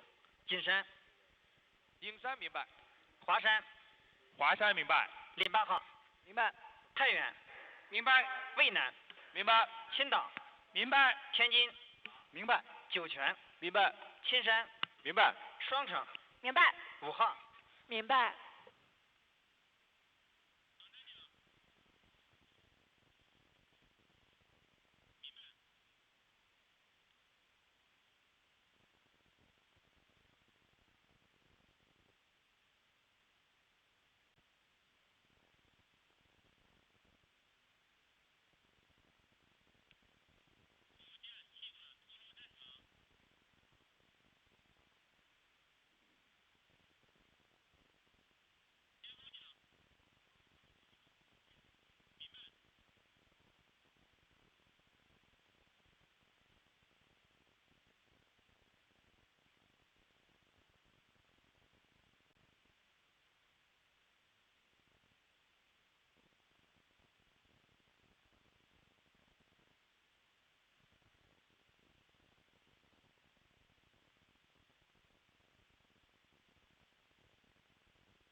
北京，景山报告。我是北京，景山请讲。景山报告测量船当前海况及1小时准备情况。长江6号海况5级，浪高2.5米，风力5级，能见度10公里。景山天路长江6号1小时准备完毕。景山报告完毕。北京明白。我是北京，江阴请讲。北京明白。北京华山报告。我是北京，华山请讲。华山1小时准备完毕。华山报告完毕。北京明白。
各号注意，收集1小时准备情况。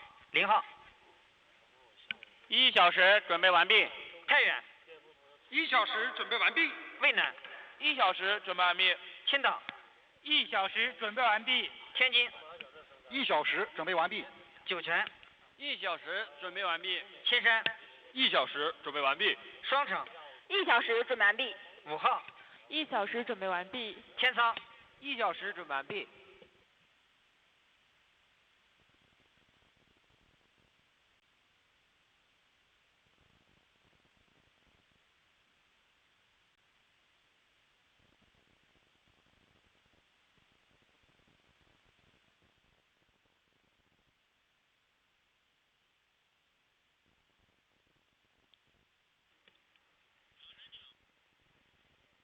北京东风报告。我是北京，东风请讲。东风各号1小时准备完毕。东风报告完毕。北京明白。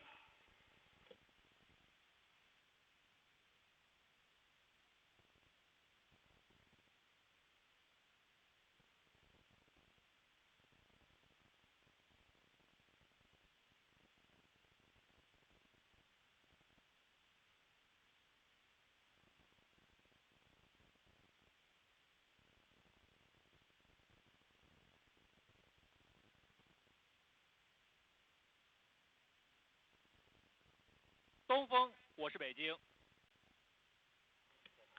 东风到。全区各号1小时准备完毕，30分钟准备及以后口令由你下达。东风明白。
0号，我是东风。0号到。全区各号1小时准备完毕，30分钟准备及后续口令由你下达。0号明白。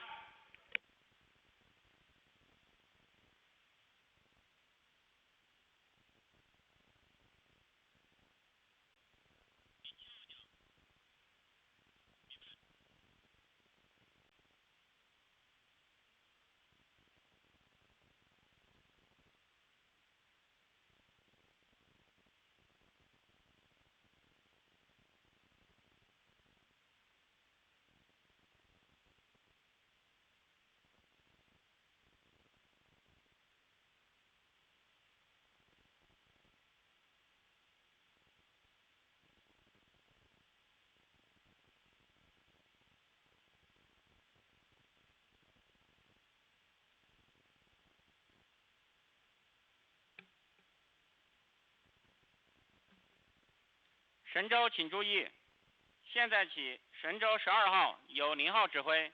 神舟。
各号注意，我是0号，30分钟准备，东风。东风明白。长征。神舟。神舟12号。各号注意，先锋。我是东风，30分钟准备。03号。景山。07号。03明白。08号。华山。09号。太原。明白。渭南。明白。青岛。明白。天津。明白。酒泉。明白。青山。明白。双城。明白。武汉。明白。天仓。明白。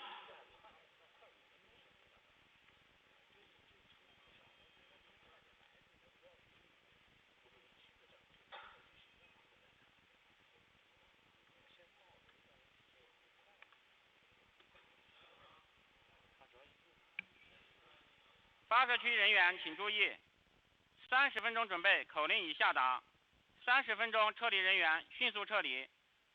发射区人员请注意，30分钟准备，口令已下达，30分钟撤离人员迅速撤离。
长征讲。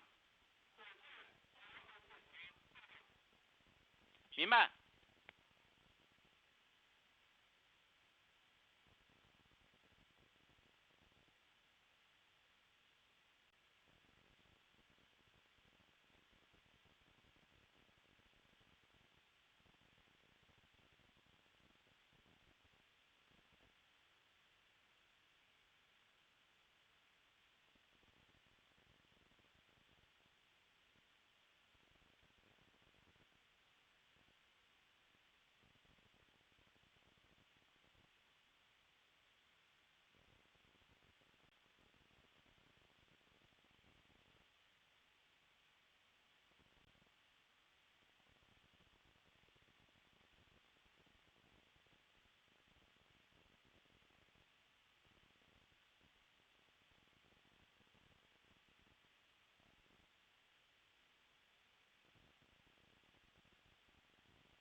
03号讲。明白。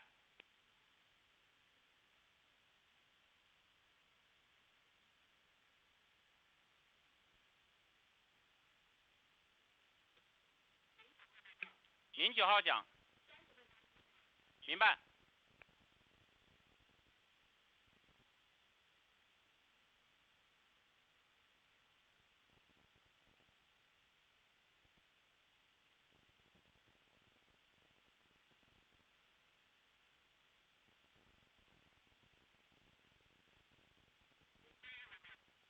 08号讲。明白。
您7号讲。明白。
各号注意，我是0号，收集30分钟准备情况。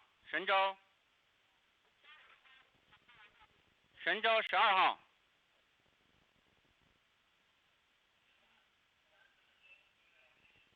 先锋。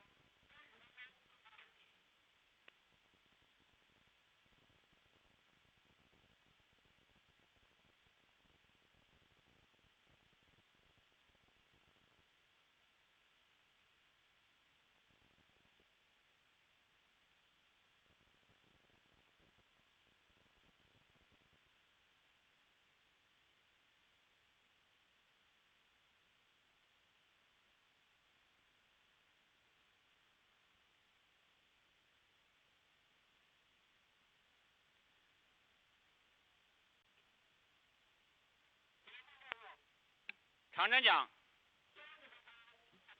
明白。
各号注意，我是0号，15分钟准备。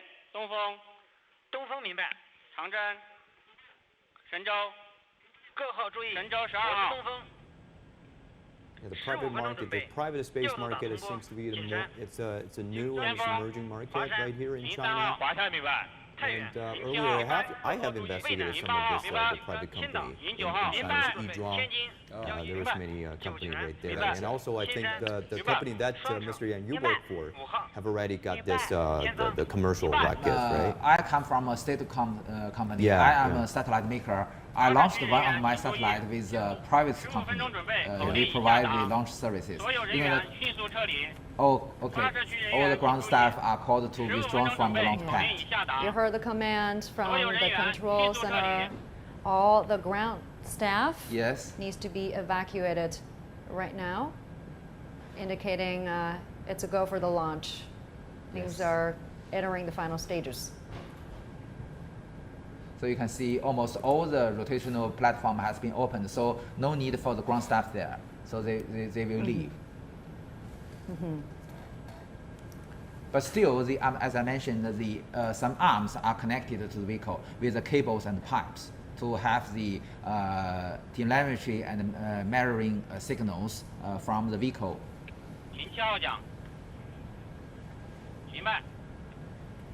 There, see the bus taking the ground staff away from the launch tower. They will retreat to safe zone, I guess at least 1.5 kilometers away from the launch pad. Yes. Well, last time in Wenchang, when China launches the core module, we see a lot of this ordinary people who comes to the beach to watch this the launching event. What about this time? Can the ordinary people come to Jiuquan to watch? Yes. I've seen some posts on the social media in China. Some of private companies organize tourists to watch the launch. The tour. Yeah. But you can speculate from a distance away, about a few kilometers. Yeah. You have mentioned the commercial or the private companies. It is very interesting that all the orbital launches attempted also performed in this Jiuquan Satellite Launch Center.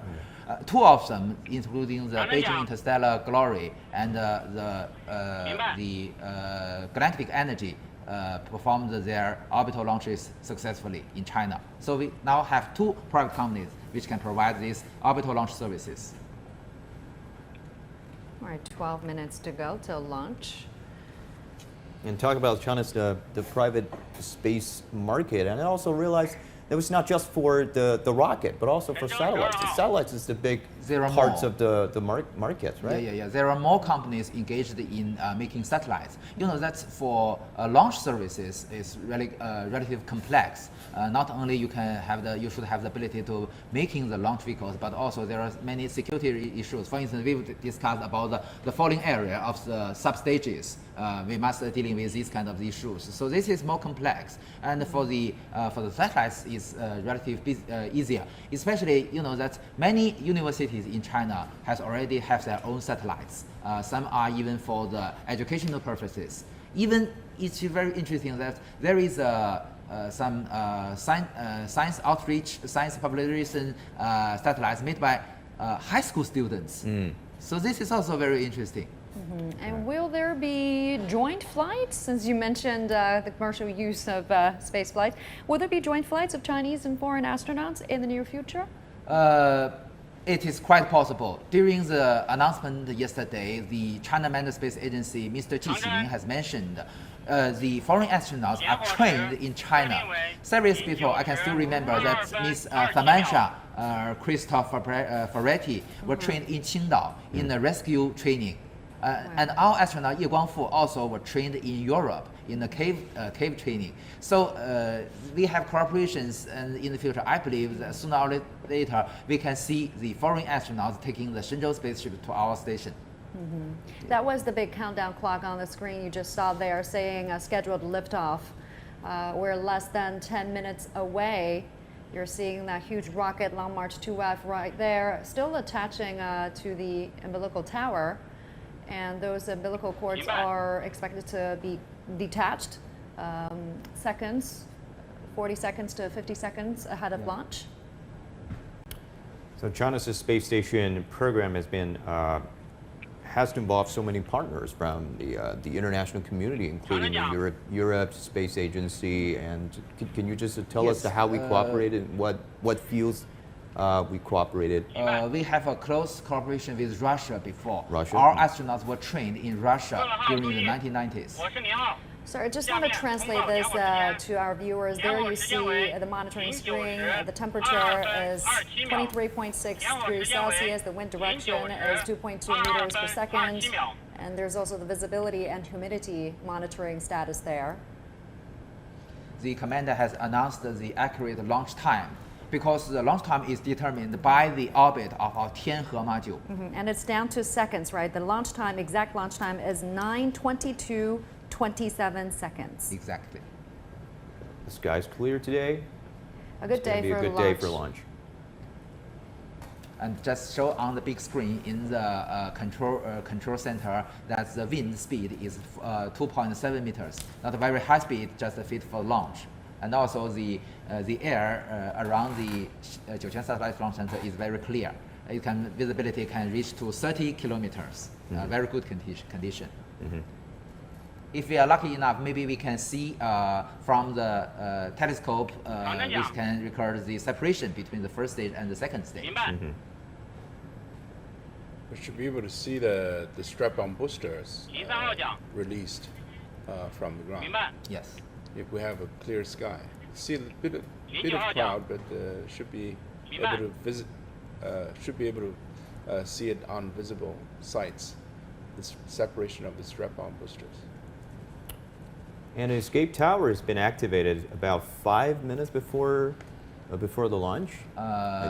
It's even longer. It's a little longer. Because you know that at this moment, if anything wrong happened, the emergency escape will work. Well, so once the astronauts are in the capsule and the hatch is closed, then the escape tower is armed. Are armed. So they're ready to go, shooting off. Anytime. Yeah. We're standing by. There should be a safety plan at any minute. Yes. All the way to the station. Many years before, during the development of the Shenzhou spaceship, Mr. Yuan Jiajun, who is also a former leader of China Manned Space Program, mentioned the first important test is the zero altitude escape test, which ignited the emergency escape tower from the launch pad. From the ground. From this position, yes.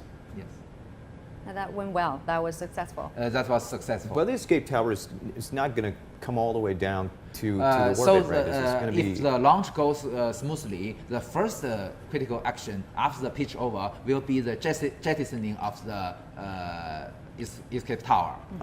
Because in a certain altitude, the aerodynamic forces will be smaller than the liftoff in the low altitude, so no need for the escape tower. Then in a certain area, in a certain period, will depend on the escape engines, on the payload fairing. And after that, after fairing is jettisoned, so it's already in an almost vacuum condition, and if anything wrong happened, the spaceship can use its own engines to leave the launch vehicle. So is this escape tower going to be ejected even before the booster? Before the fairing. Actually, it is the first separation. So the first separation will be the jettisoning of the escape tower. Happened about 2 minutes after launch. We will see that in just a few moments. We're getting really close. A little more than 5 minutes to go to the final liftoff.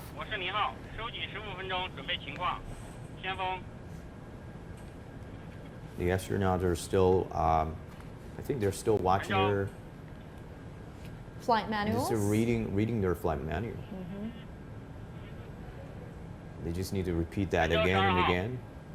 I wonder how they feel at this moment. I mean, going into space would be the lifetime dream for every astronaut, right? I guess there will be boundless joy for. Is there any other instrument that has been connected on those on the body of those astronauts? Exactly.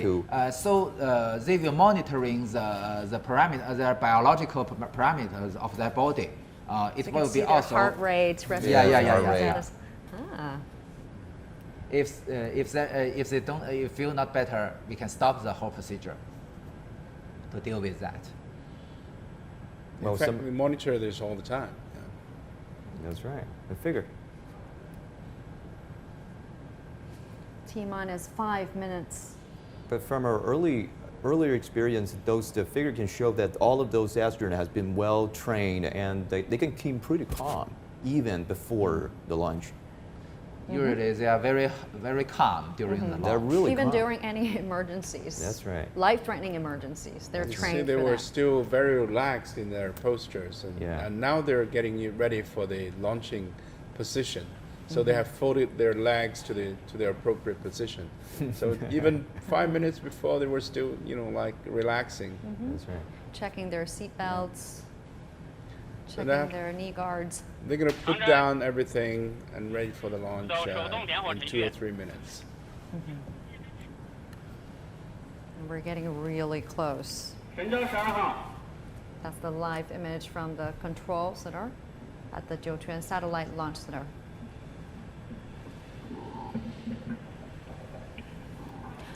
There you see Vice Premier Han Zheng watching this launch among the audience. This is a live picture coming from the Beijing Aerospace City.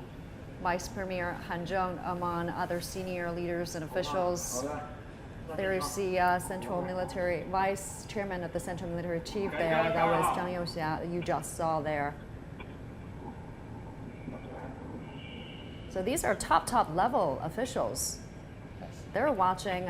That really speaks volume about how important Beijing sees this mission. And we just realized it's a good occasion and good timing for celebrating the party's 100 years. It's a moment of pride too. This is Xu Qiliang, the other vice chairman of Central Military Commission. He is watching this launch very closely at the Jiuquan Satellite Launch Center, among other leaders. So we've got two groups of high-level leaders watching this launch from Beijing and also at Jiuquan Satellite Launch Center. All right, 3 minutes to go till launch. And it's interesting, it's usually quiet at launch control around this time as we're getting close to time zero. Not much calm going on there except for a few simple commands and the final countdown. And that's because the final status checks by now has all been completed. And that's a good sign. You don't want to hear too much noises around this time. Yeah, they have a set of code of conduct is already undergoing, so everything went well. So they're everything being quiet. If anyone raises a voice, that means there's an anomaly. I believe at this moment the electrical supply has already transferred from ground to the interior batteries. 2 minutes to go. A nerve-wracking moment, I mean, for the flight crew, for the whole launch team, and for all of us who are watching. As much as this is a moment for excitement, it's also a moment for anxiety, isn't it? And also the launching schedule is really tight for the China Space Station program. And we witnessed the first core module launch in the end of the April, and we saw the cargo ship just launched to the orbit just following maybe it's a few weeks later. Even the cargo ship was delayed for a week, but was successfully launched into space. That's right. And right now, for the astronauts who are waiting there for launch, there's really not much they can do for this period of time. They're strapped in, things are out of their hands. They're relying on their team to get them out there safely.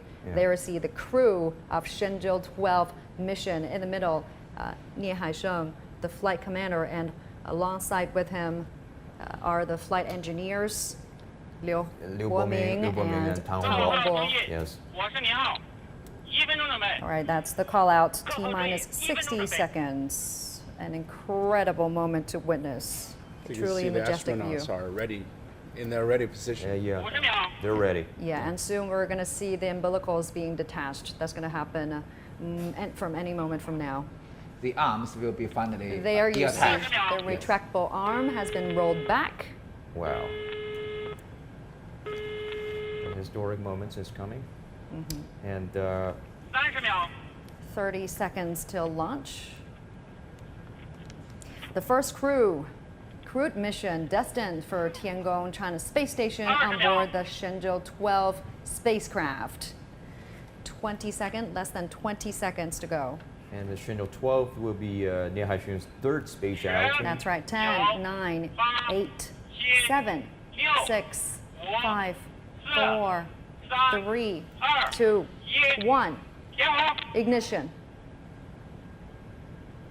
You see see the booster kicking in. And liftoff. Just spectacular. The launch of Shenzhou 12 spacecraft heading to the Chinese space station. The divine vessel shipping away from its spaceport. Its destination, the Heavenly Palace.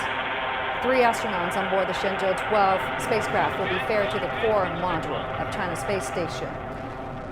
And of course, you're hearing the voices from the launch team providing tracking status, saying things are going good. That's the sound we'd like to hear. We have different ground tracking stations. Okay, it's pitch over. Change its direction of flight. All right. And Wow, that's the view of the side boosters. You're looking down at the tail of the rocket. This is a camera on the second stage. Major event coming up is the separation of the escape tower, right? That's going to happen about 2 minutes into the flight. And because the sky today is really clear, so we have a beautiful view. Clear visual. Yeah, we can have the clear visual of the rockets coming, the launching off into the sky. And right. The astronauts, they look fine to me. They look okay. Yeah. And keep in mind, the rocket has 4 side boosters. Those are the 2 out of the 4 you're watching there. So is that supposed to be the period that the astronauts feel very uncomfortable? Yes, that's the very beginning period. They Yes. were already experiencing the G load. Yeah. All right. When we'll see peak G load? The separation before the first stage. Okay, so we're not there yet. Yeah. The G-forces are increasing. First thing would be the separation of the strap-on boosters. Yeah. No, the first one will be setting of the emergency escape tower. If everything goes right, we're going to see the escape tower jettison we in won't a be few able moments. to see it on the camera because this camera was looking down to the strap-on boosters. Oh, that's the 3D simulation. animation. Yeah. That animation is based on Yeah, that's real-time the telemetry. tower. Okay, Yeah, that's the separation of the escape tower that we just saw there. And you heard the call out. And then, That's the infrared 150 image. seconds will be the separation of the 4 boosters. A great infrared image showing you a successful separation of the escape tower, really indicating the low-level flight, the initial stage of the flight went well. That's in fact an infrared camera that is looking at the rocket itself. Right. So this is the video. Again, the side boosters. Coming up next is booster separation. the booster separation. Yep. And first stage, Yeah, well, great. there you see Separation. the booster separation. The 4 side boosters has been separated from the core stage. And the first stage rocket Beautiful. separation. You see the 5 bright dots? Those Yeah, are the that's 4 beautiful. side boosters and the one And also the stage core 1 stage, rocket. the first stage is also Core already stage rocket. separated.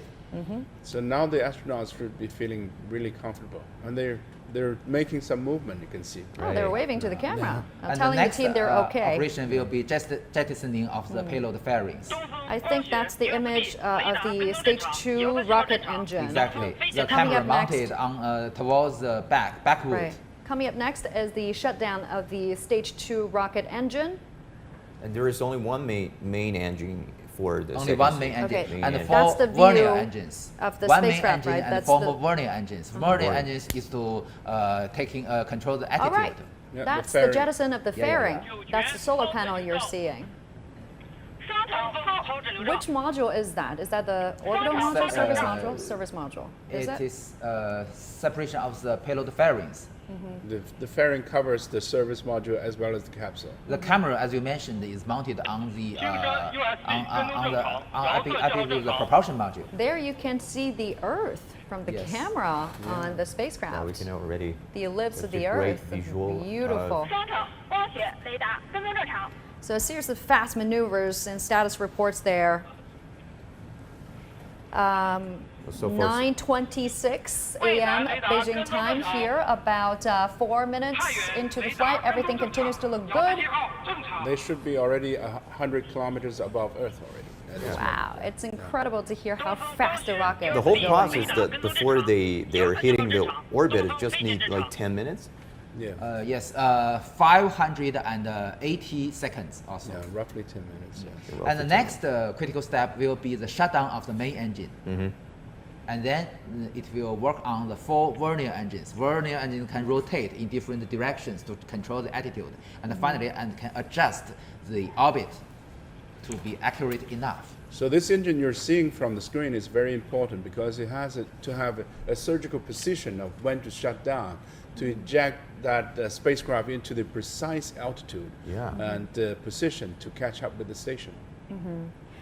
And what's it like to endure so many G-forces? I guess we are going to hit the time when the crew will feel maximum G-forces before the second stage rocket shut down? They've already passed the most inconvenient period. Oh yeah? Yeah, already. Because the thrust of the second stage is not very large. Okay. Only one main engine. Just before the separation. And really didn't notice much difference from their facial expression, from their body gesture. I guess they've been trained to endure such pressure. We can see from the left screen that's the shows the data link between the ground station and the vehicle. And that animation is based on real-time telemetry. It's not a pre-made video. It's really showing you what's going on in real time. This is a real camera. And you can see the sky become dark because it's already in outer space. It's black, pitch black. The bright part is the Earth, is the horizon of the Earth, and very there are bright. Numerous cameras on this vehicle, and they have light on it to illuminate the rocket so that everything shows up on camera, and engineers can take a look at them, just in case of a problem or anything. Because it's already in almost a vacuum condition, so the vibration is not so intensive than the initial stage. So this engine, the second stage engine has been designed for just one main engine and 4 extra engines. This kind of design was specially designed for the precise orbit entering. It comes from the original design of the Long March-2 rocket. So we saved a lot of money by using the same engine on the first and the second stage, just a different configuration with vacuum condition.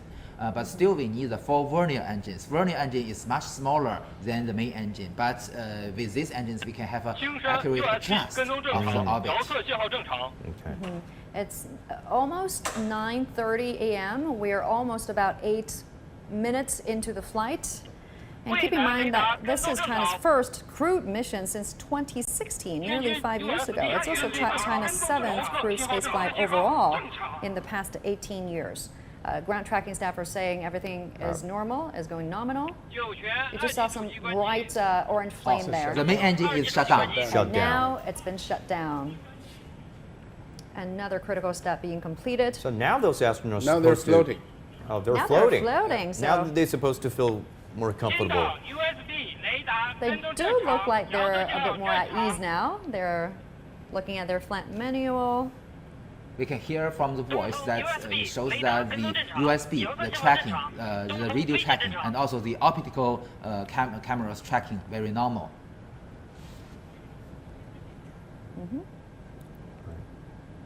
So the vernier engine, the 4 vernier engines is still working to adjust its orbit very accurately. Yeah, and they're looking out at the window. You can see the light from the window. Yeah. This is a camera on board on the propulsion module. Okay. You can see the folded panels, the 4 pieces of panels on one side. And coming up next will be the spacecraft separation. Exactly, after the shutdown of the 4 vernier engines. So in fact, they're fine-tuning their attitude and make sure that it's facing at the right directions before they shut down and separate the engine. Yeah. Usually the separation is near the eastern coast of Shandong province. How this spacecraft is gonna find the Tampa core module in space? I mean, there's nothing that you can use to.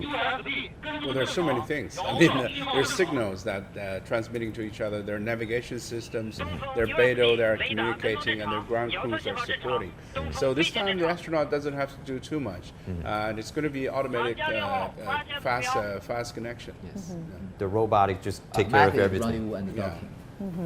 The Shenzhou 12 mission, once again, will last about 3 months in space, the longest stay in space to date by Chinese astronauts. Oh, separation. All right, you see the great separation of spacecraft.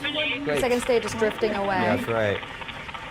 So the next critical step will be the unfolding of the solar panels. Solar panels. So once the separation is done, the capsule and the service module has to adjust its own attitude. And you can see the spacecraft, the full view of the spacecraft from that 3D animation, right? You can see the returning capsule in the middle, and then the orbiting module and the service module. Another great view of the Earth. That's just the, yeah. This is a video from the camera mounted on the spacecraft. As we're just standing by for the deployment of solar panels. Look at our home. The voice says that the data link between the vehicle and the data relay satellites has been established. Yeah, you can see there's a pin is floating. Yeah. Wow. If you tossing look at things around. Yeah, look inside the They are just enjoying the microgravity now. I think the astronauts are just showing off to us. There's one first timer. Oh. They just won't let us know. This is the first time for Hongbo. I tell you that.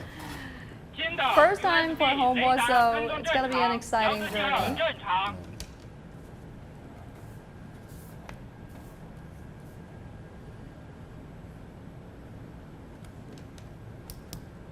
All right. So this is the Shenzhou 12 mission, and this mission will involve a series of technical verification tasks related to the performance and function of the Tiangong core module.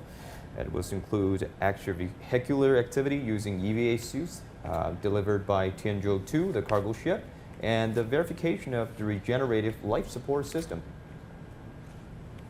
So everything's going to happen after 6 or 7 hours later, right? After they docking with the Tiangong core module. And you can see the movement of the blue Earth around the spacecraft. So it's just really moving very nice. amazing. Great picture here. That's right. 华山主轨根数及分离点参数发出，景山。 The voice tells us. There you see the deployment of solar panels. Now the solar panel is unfolding. Unfolded. Major tearings. Normally in the for audience satellite launch, this would be the success signal. Oh, yeah. So at this There you moment, have the it. spacecraft has continuous power supply. That was, this is the Jiuquan Satellite Launch Center.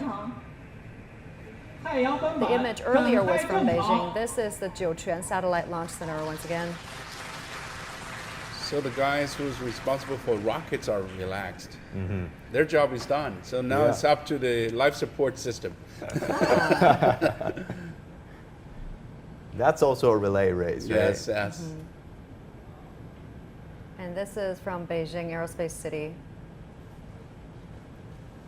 And it's a spacecraft right now in the same orbit of the It's the Tiangong core same module. altitude, but they need to have final adjustment so that they can catch up with the. At this moment, the Shenzhou 12 is in the same orbital plane of the Tianhe 1, 天路 but 1 with 号 a 领 different 自 altitude. 跟踪正常，前反向数据收发正常。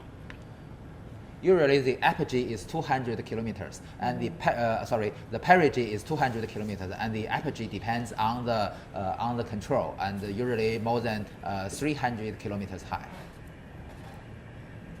Up until now, everything is going well, but we don't want to call it too early. We are standing by for an official announcement from the launch team that's going to happen any moment from now. We should confirm, as we already heard the voice, that the initial orbit parameters has been sent to the ground stations, but we still need to verify and checking the accurate orbital parameters, because you know that these orbital parameters must be accurate enough to ensure that it can have the chance to dock with the station. Yeah. So only in this moment we can announce the success of the launch. Not only launch into orbit, but still need to be accurate enough. So lots of calculations there going on. If it is not accurate, it will waste a lot of propellants. So maybe not make it impossible to dock with the station. So it will be taking a few burns before we catch up. So it's going to be using the apogee and perigee as well as the inclination to catch up with the station. So at the precise point, it will burn the engine to lift the altitude of the Shenzhou, so it can have a precise alignment with the Tianhe. Usually we have 5 to 6 orbit maneuvers before docking with the station. and it will be done automatically. The orbit maneuver will be. So this the ground staff will be more relaxed because it will be done by the vehicle itself. But also the astronauts could kick in to maneuver that. No, this will be not because that it will be calculated in the onboard computers, not by the astronauts. Only in some emergency cases, the astronaut can do something. Oh, they are. Oh, they're waving hands to They're us. helmets. Hello. They're waving to cameras. Well, a way of telling our team there they're okay, and another way of saying thank you. Yes, just now we have just heard that the capsule itself has a good environment to open the helmet. That is perfect. So this means that for the third time, Mr. Nie Haisheng visited the outer space. Yeah. He becomes the second astronaut in China, just after Jing Haipeng, who have achieved 3 missions. 3 missions. Battery. Impressive. And we're about 16 minutes into the flight. So the person who stays in space for the longest period of time, that would be his record. You can see Tang Hongbo and Liu Boming, who's sitting beside the window, looking out. They're watching out through the window. Enjoying, take it all in. The majestic view. As I mentioned, it is the most favorite thing of the astronauts. Yes. Just enjoy the view of the Earth. And it seems the solar panels are working properly. You can actually hear the astronauts talking to each other. They're talking about velocity, 7.8, 7.9. That means kilometers per second. They're looking at their own speed. Yeah.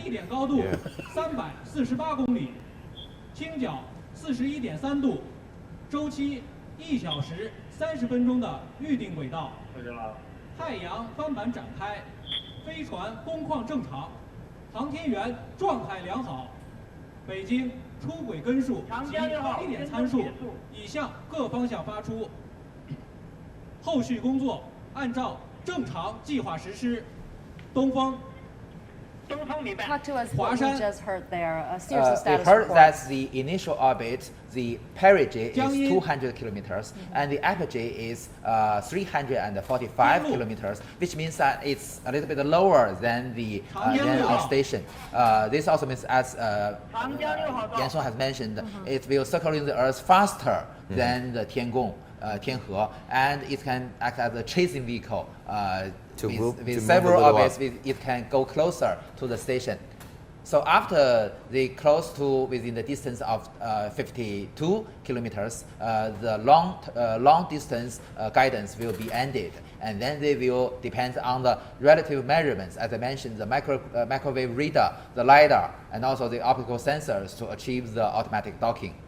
So they also mentioned about the inclination 41 degrees, and they also mentioned about the route parameters.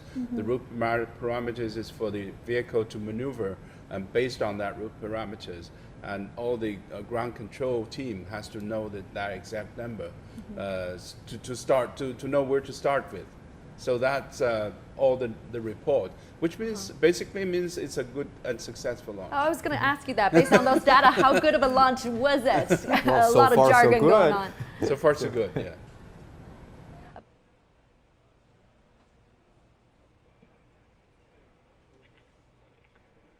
北京东风报告。我是北京东风，请讲。下面请发射场局指挥部指挥长、中国酒泉卫星发射中心张志芬主任宣布发射结果。北京明白，各号注意收听。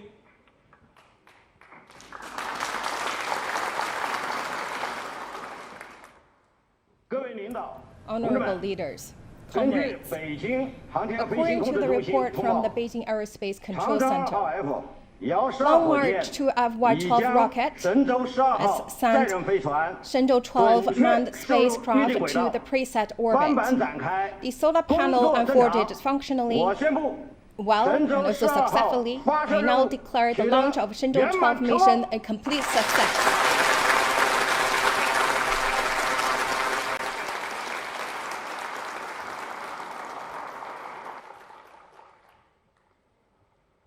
Beijing 东风报告，发射结果宣布完毕。北京明白，各号注意，今天的发射任务到此结束，请按计划做好运行段测控工作。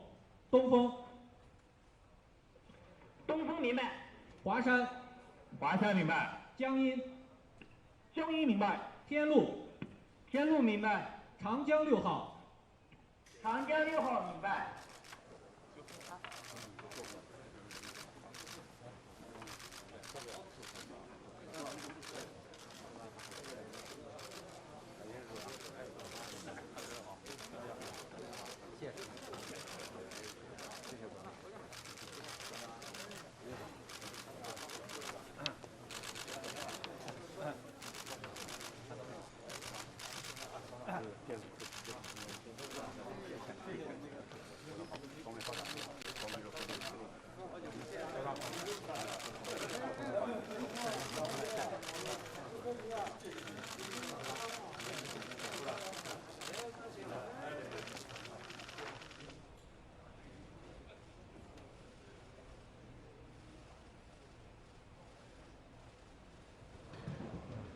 知道好。